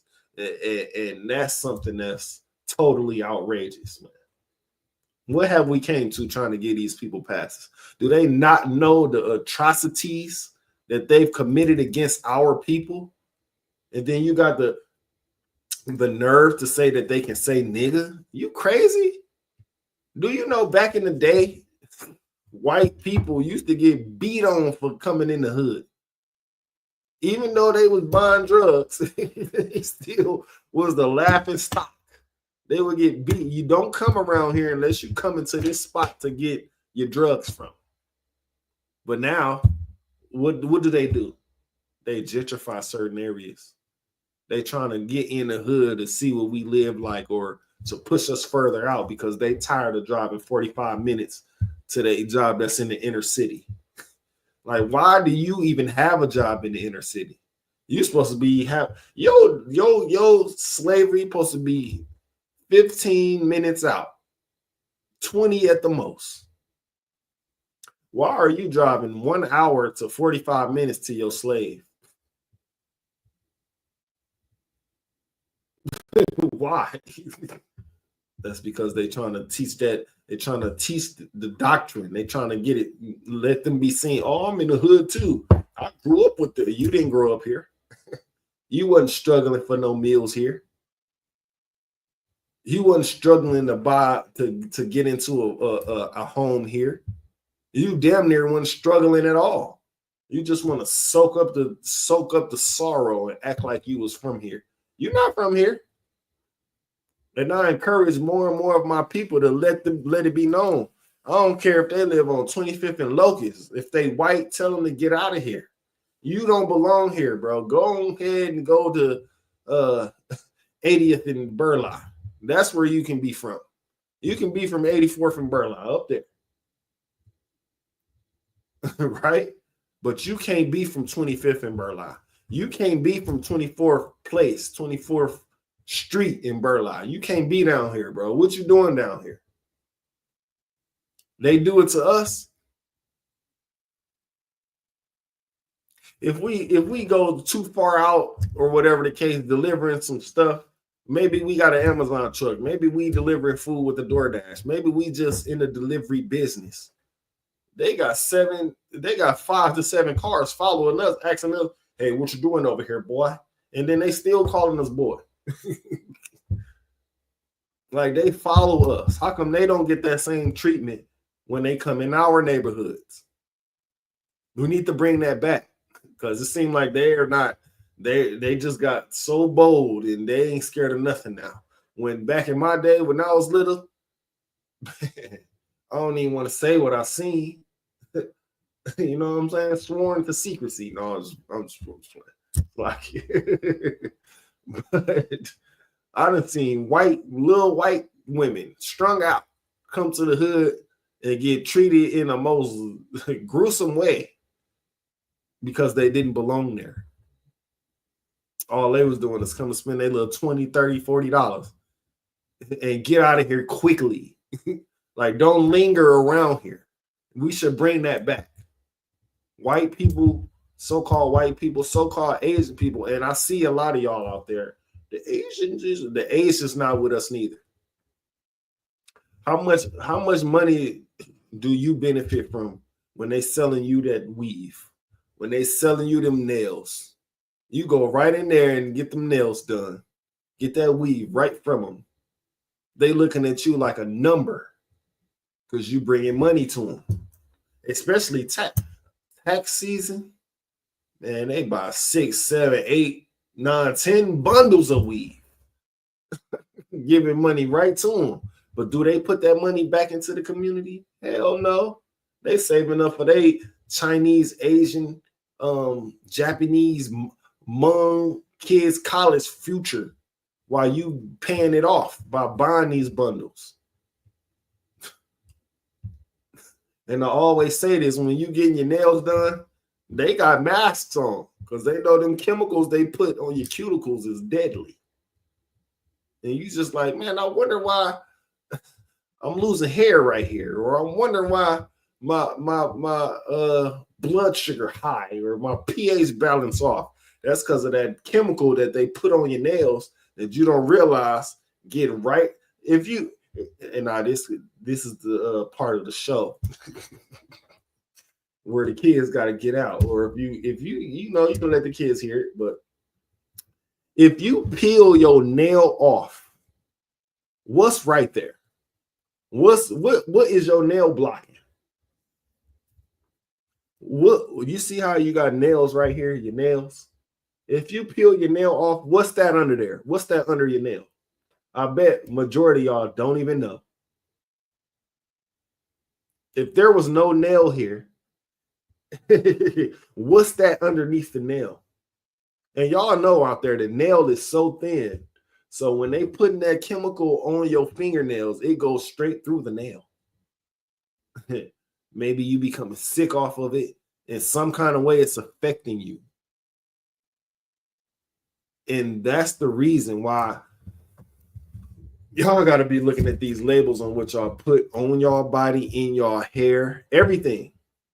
Because everybody is out to destroy the Blacks, Hispanics, and Native Indians, whether it be you putting some other hair in your head, attached, and it's so close to your brain. That's another thing why I can't understand why y'all be in love with so much weave, because it weaves close into. I've been getting braids for, I don't know, the upwards of let's say about 8 years now, almost 9 years, maybe, right? And my line used to be right here. But look, I always say, man, y'all pulling my brain particles out, especially when I used to get the designs in my head, the regular braids and not these braids. When I used to get the regular braids, I always used to say they pulling my brain cells out because they'd be so tight, right? But I never had no weave in my head. So imagine some type of weave being sewn into your DNA, whether it be crochet with the things or you doing it with yourself. It's so close to your brain. And you don't know where this weave comes from. They got chemicals in the weave right now that is videos out there showing you how the chemicals make you sick. Either it be the weave or the fingernail polish. And sometimes I'll be thinking my rib be thinking that I'm just sending her stuff like that to be no, I'm trying to make you aware of certain things, right?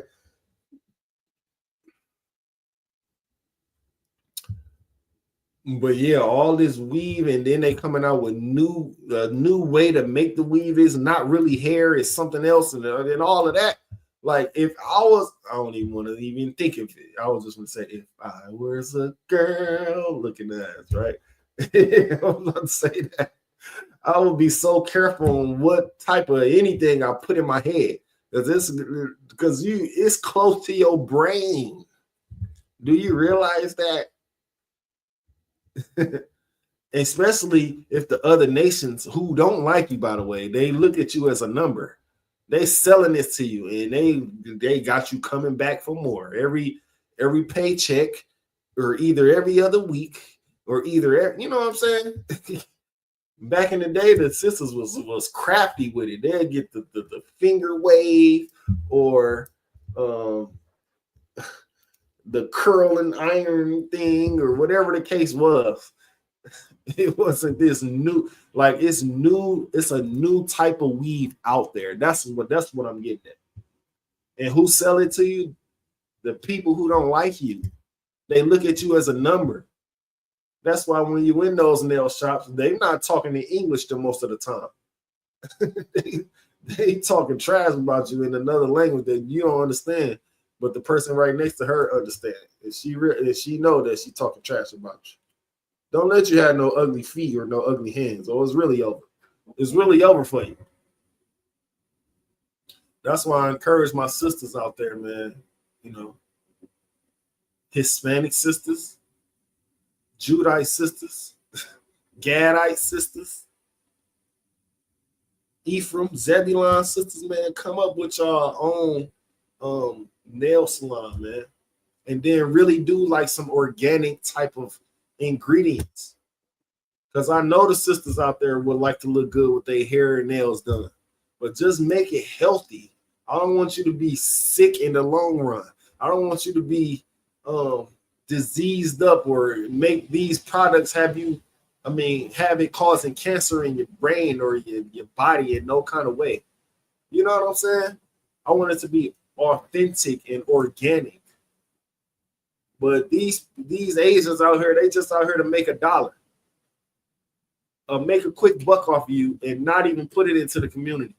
They live in your communities, yeah. So that they only live in your communities, so you can say, man, I grew up with them. They definitely hood, they definitely street. All of a sudden, Asians around you saying, nigga, that's oppression. That's oppression. Salaki, that's oppression. Just because you live here, you can't say that.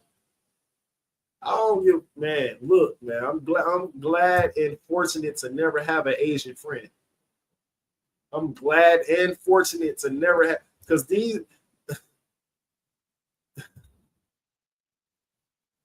to never have a white friend, right? Just based upon the history that our nations have with each other.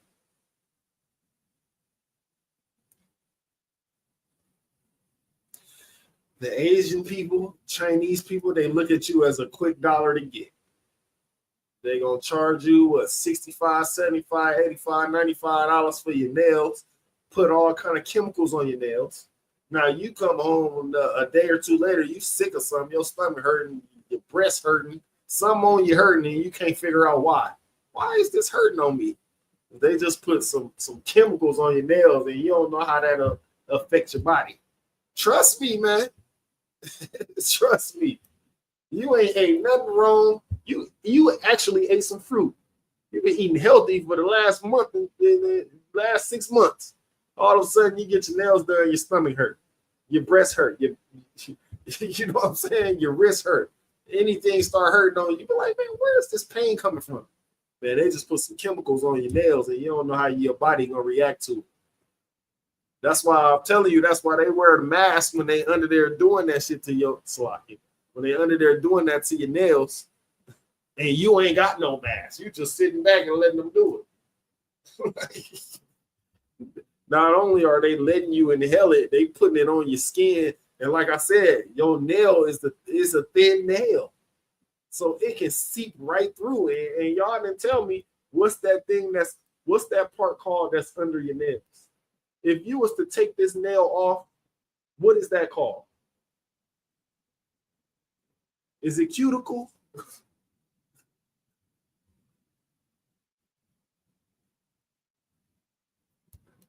Y'all got to be careful, y'all, man, because every other nation who's outside of the Israelites, they want to see either your dollar, your downfall. They want to see you competing against each other. That's how they eliminate the competition. They turn you from being side by side, and they turn you to looking at each other as competition. Facts. These are facts, and that goes for both male and female. But as men, we know they can't mess with us in nothing. You ain't never seen a Chinese world champion in boxing. You ain't never seen a Chinese world champion in sports. You ain't never seen a Chinese world champion in anything but maybe kung fu. You ain't never seen a Chinese champion in baseball, in no kind of sport. They ain't messing with us right there. Fighting is over. They ain't messing with us right there. What else? What's their sport anyway? Exactly. We know that they ain't messing with us in that kind of way. So they would rather see you as a dollar sign. If you ain't paying for your nails, the nigga paying for your nails. If you ain't paying for your hair, the nigga paying for your hair. And then on top of that, The ones who think they grow up in the hood, they want to adopt how you live. They want to act ghetto, act ratchet, act like a black woman. All of it. I recently seen a post where I think it was who was it? Godfrey, the comedian Godfrey, the dude who played on Soul Plane. Oh, the game it, not too many, yeah, dude, right? Dude said he went to China one time, right? And he talked, I don't know how he got access to the biggest boss of the triads or whatever, right? But he said he talked to the biggest boss of the triads, I guess, and said, man, Chinese people get all their culture from you, the baggy pants. You know, they love Kobe over there. They love Allen Iverson over in China, if y'all didn't know. They love the black athletes over there. They take all our culture, the baggy pants, the hip hop. They said, but they know one thing that they can divide us from. I mean, the one thing that, what do you say? Is one thing that they got above us. We don't stick together. It's easy. Money can divide us. We can be bought. You come at a nigga with a certain amount of money to say, man, I want you to diss this nigga on the track. He gonna do that shit because the money, right? It's easy to divide us. That's what he said. Whether it be money, incentive, we can be bought, and that's something that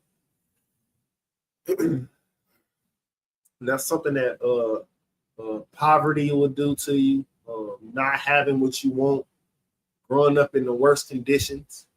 You know, so that's something that got a heavy swing on your decision to go against your brother.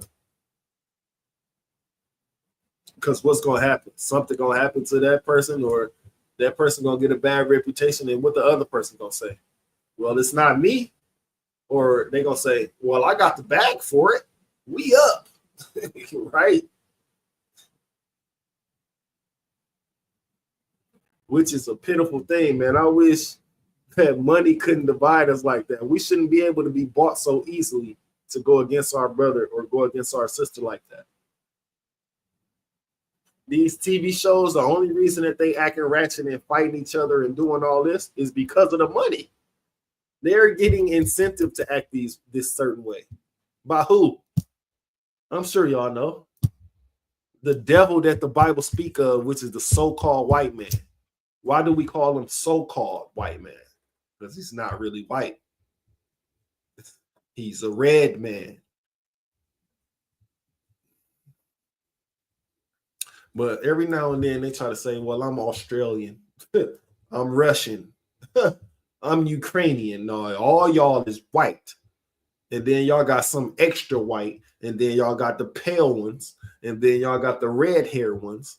And then y'all got the ones who try to act like niggas. And then y'all got the ones who accepted by niggas. And then they got the ones who get passes to call us niggas. Which we got to stop that. We got to put a stop to that. No white person should be comfortable calling us niggas or saying the word nigga. If we can't, if they putting flags in there and stopping Kanye West talking about he anti-Semitic, why we can't stop the white man and shit, Slakia. Stop the white man from saying the word nigga. Why we can't be on that? They on that with us. I mean, you had Kyrie Irving. They was ready to derail his whole career just from him retweeting something. He didn't even say nothing on the post. He just reposted or shared the Hebrews to niggas link, and all of a sudden he anti-Semitic. How can the person who is Semitic be anti-Semitic? Y'all gotta be careful, man, on who y'all let try to steal your identity, who y'all let try to say nigga, who y'all let try to, you know what I'm saying? Because they steal, if you have to steal everything, you really worth worthless piece of shit. Slack it to the men above me for the language. If you have to steal someone's identity and then steal someone's land, then steal someone from a land and bring them to this land. This man stole everything that he ever got for forever. You know what I'm saying? The question should be, well, what did the white man invent? Or well, what did the white man do for himself? Because the inventions really be getting stole from the slaves and claimed by white men. Really. Y'all have to look at that type of stuff, though. And I'll be really wondering why we don't get along with the Hispanics, because we have never been in turmoil with each other, only the gangs. And we all, the Blacks, Hispanics, and Native Indians, should have one opposition. I mean, have multiple oppositions, but outside of the 12 tribes of Israel. When we finally click onto that, oh man. Oh man. Because why? We love revenge. I'm gonna just say this now. We love revenge. We love the go ahead, meaning we love for that college. Y'all ever seen the movie Unleashed? Y'all ever seen the movie Unleashed with Jet Li? Once he took that collar off, it was go time. That's what we love. And that's why we can't wait for our king to come back, because once he take that collar off of us and empower us, well, however he gonna empower us with or by, oh, it's on. Can't nothing stop us from taking our revenge, or from because the Bible say the Lord gonna use us as a sword, right? We can't wait for us to go on a path and it be righteous. Like, go do something to him. It should be justified. It's going to be justified. We love that position right there.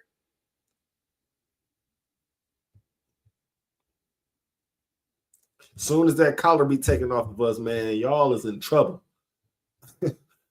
Blacks, Hispanics, and Native Americans, when we get together and we know who our enemy is, who our true enemy is. Oh, man. man. Because, again, let me just do a little sidebar here. I got a couple Hispanic homies, right? They be loving some Judite sisters, right? and I know a couple niggas who love them some Spanish women, right? Some Issachar women, right? So it's only right. Like I said, we never really had no conflict except the gangs. If the gangs stop turning at each other, going at it back and forth, we live in the same neighborhoods. We live in the ghettos, the barrios. We going through the same thing right now. Well, not the same thing right now, but we should be the ones protecting them, because you don't see, like I was talking to my sister and my mother earlier, you don't see no free Mexico or free Mexicans, but you'll see a free Palestine. Somebody who's not even in this freaking country, not even a part of this country, not even nothing. Where the president just gave them $3 trillion or whatever the case may be. Right? But you don't see no let my people go as far as the Mexicans. You don't see Mexicans are niggas too. That's something that we should push. I should have wrote that in the hashtag. Mexicans are niggas too. They women look just as good as our women. Right? And we can learn from each other. Whether it be recipes, how to build, anything. Because Hispanics love our food, we love Hispanic food. It should be easy. Why should it be easy? Because it's just like it seemed like it's just like an understanding away. One of us got to have that understanding. It's just an understanding away from being back to what we once was which was brothers and sisters under the 12 tribes of Israel, being one. I know that sounded like a lot, 12 tribes of Israel being one, but if we could just come to an agreement or an understanding that, hey man, we not enemies, but me, you, and the Native Indians, we have a common enemy, common enemies, which is the whites, the Asians, the Africans. That's a misconception too, talking about we all Africans. If I was African, right, you will see it. Look, let me look to the side, right? You see the solo of my head. Okay, if I was African, right, I would have an extra head, extra. If I was African, I would have an extra piece of head on the back of my head. I would speak like this. I would, you know, right? So, which is funny because we should know we ain't Africans by now. By now, we should definitely know we ain't Africans, especially if your great grandfather ain't African. You ain't never seen them wearing no dashiki. You've never worn a dashiki. You haven't been to a African seminar where all the women dressed in dashikis and all the women dressed in African apparel and you dressed in a dashiki. And another number one thing, the number one reason we should know that we not African, they haven't sent no boats over here to rescue the captured Africans. I always thought about this, when they be saying go back to Africa, why haven't the Africans, since we African, right? It's still Africans over there. Why haven't the Africans sent no boats over here to rescue us? They haven't tried to pay no money to buy us back. You know what I'm saying? They haven't gone to war with America to try to get their African brothers and sisters back. That's something that y'all got to look into too. You know what I'm saying? Because it's crazy work saying we Africans in 2025. Man, I don't even know the last time I seen no orange, black, and green. And if you go in the African store, you know they don't like you. You know they ain't the same as you. If you ever seen an African up close, they got extra medulla on their oblongata. They smell a certain way. They act a certain way.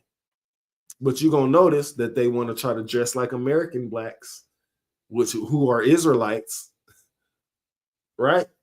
They're going to try to dress like you, for sure. They're going to try to get the same weave as you because they want to try to blend in like you. And the Bible say you may know a man/woman by their look. All you got to do is look at a person and know if they're African or not, especially from the side of their head, what they wear, what they swag like, how they walk, talk. You're going to know that mug is African. But I know I'm not African. I'm an Israelite because my pops is an Israelite, because his pops is an Israelite. It goes from your father's bloodline. This ain't no Jewish thing. In a Jewish community, their mother's bloodline makes you Jewish, which I don't know how, right? But Salakia, has it been to Yep. This has been the ISUPK. Wait, did I finish this? Hold on. Did I finish this last scripture? Oh, let me just finish this last scripture, and then we're gonna get out of here, right? This is the book of Psalms chapter 55 and verse 21. The words of his mouth were smoother than butter, Donald Trump. But war was in his heart, Elon Musk. His words were softer than oil, Donald Trump. Yet were they drawn swords. Elon Musk. Man, these people really looking and trying to do little crafty ways to plot on your downfall. The Bible says, man, they have taken crafty counsel against thy people. When it says thy people, the Lord sprang out of Judah. That's another thing that the Bible says. And what is Judah? Judah is the Negroes, tribe of the Negroes, biblically named Judah, sprang out of Judah. And when it says they have taken crafty counsel against thy people, they mean the Lord's people. Who is the Lord's people? The 12 tribes of Israel. Let me read this last, because I was looking at this before I got into it. It was right before Proverbs. Yep, one of the last books, which is, we're gonna move on from that. We're gonna read this scripture right here and then get out of here. This is the book of Psalms, chapter 147 and verse 19. Now, when people be like, man, that's a white man's book. Or they'll say, man, the Lord loves everybody. The Lord is coming back to save all nations. But how? When all nations do not need saving. You got so-called white people living in great neighborhoods. I'm talking about no trash on the floor. They got 3 or 4 stories in their house so good that they can leave their garage door open, bikes and everything, and nothing ever get touched. You try that in the hood, your whole garage, you liable to get your whole garage taken from you. You can't leave your garage open in the hood. Not never. And that also goes for the Asian community as well. They leave their front doors open. They got curtains on their front. I mean, they don't even got curtains on their front room. I mean, you can see right through their house. They ain't worried about anything. So how do they need saving?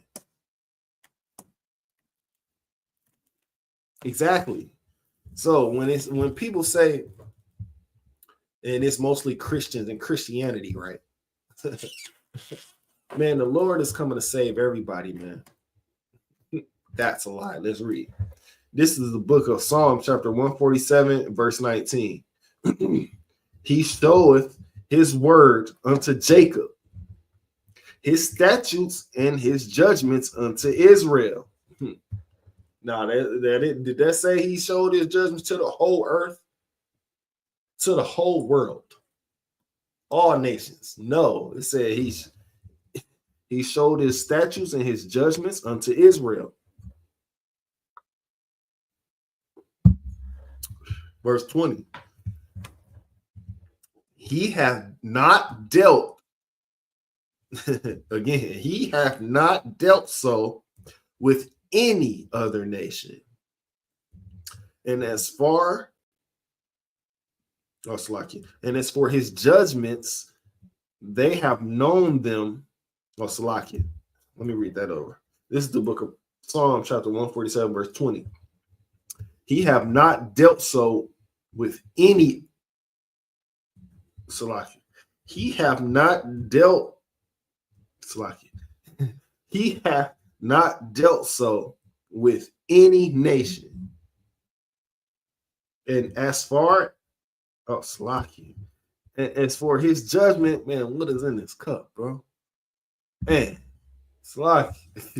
and as for his judgments, they have not known them. Praise ye the Lord. Meaning, man, look, man, he only showed his statutes and his judgments unto Israel. Why do you think we are called the Israelites? Jacob's name is changed to Israel in was it in Genesis? Let me see. I think it was in Genesis. Yeah, Genesis 55 and 10. Jacob's name is changed to Israel. And we are the descendants of that. That's how we are the Israelites.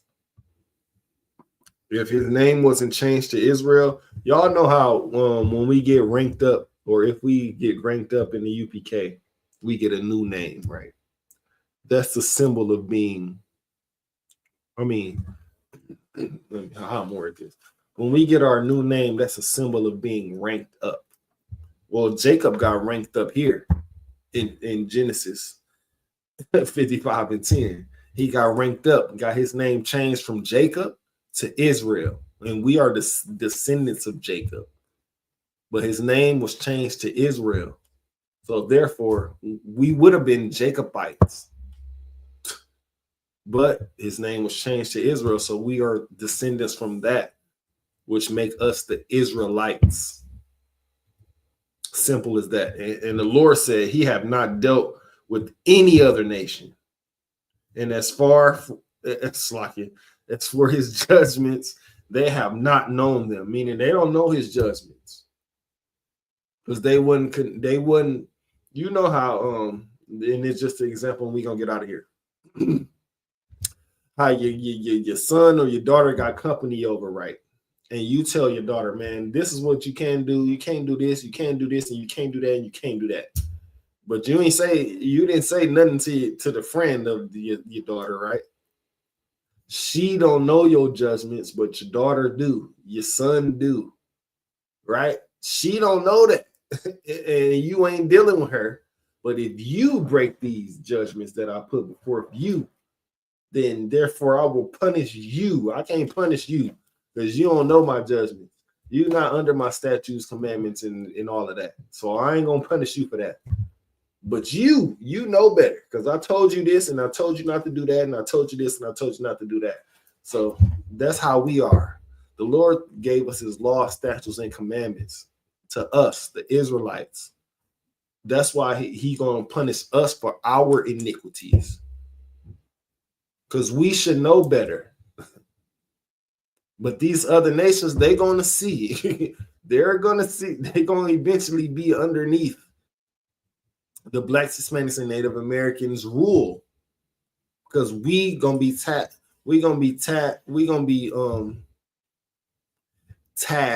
with a job to teach all other nations about the law, statutes, and commandments. And if we catch you breaking any laws, statutes, and commandments that say that you are worthy of death, guess what? It's over for you. And we can't have no remorse for that, because we should know the law, statutes, and commandments are not to be broken.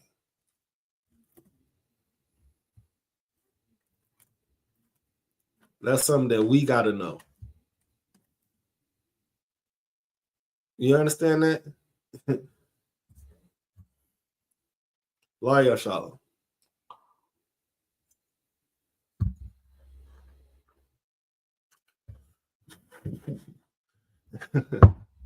And with that being said, this has been the ISUPK coming out of 125th Street, Harlem, New York, under commanding General Yohana.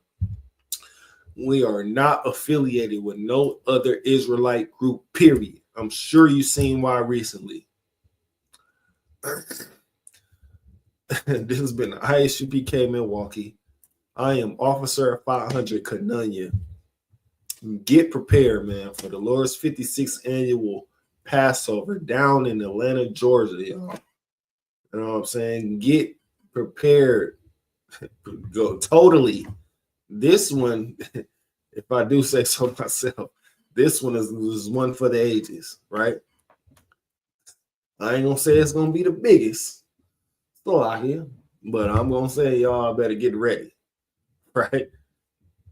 UPK Kananya, out of Milwaukee, under Captain Barmouth. Salam, Israel. pay your Passover fee. Yeah, y'all thought I can't be. Oh, pay your Passover fees, neglets. Let's get at.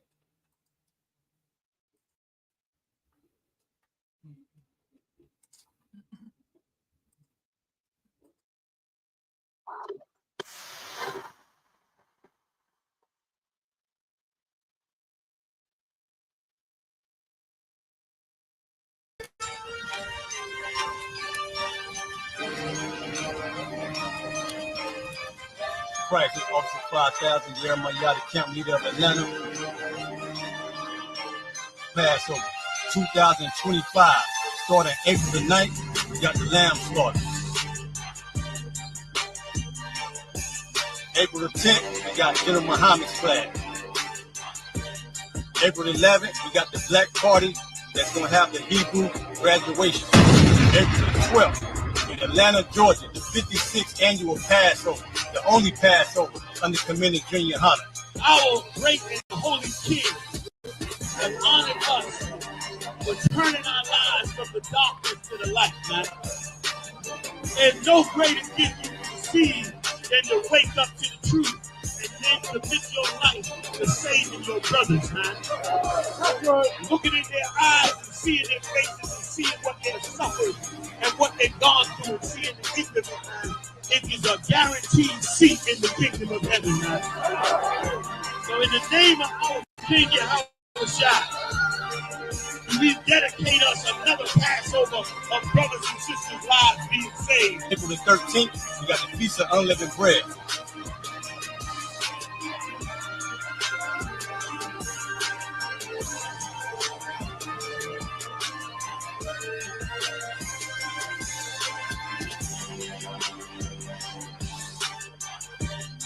Shalom.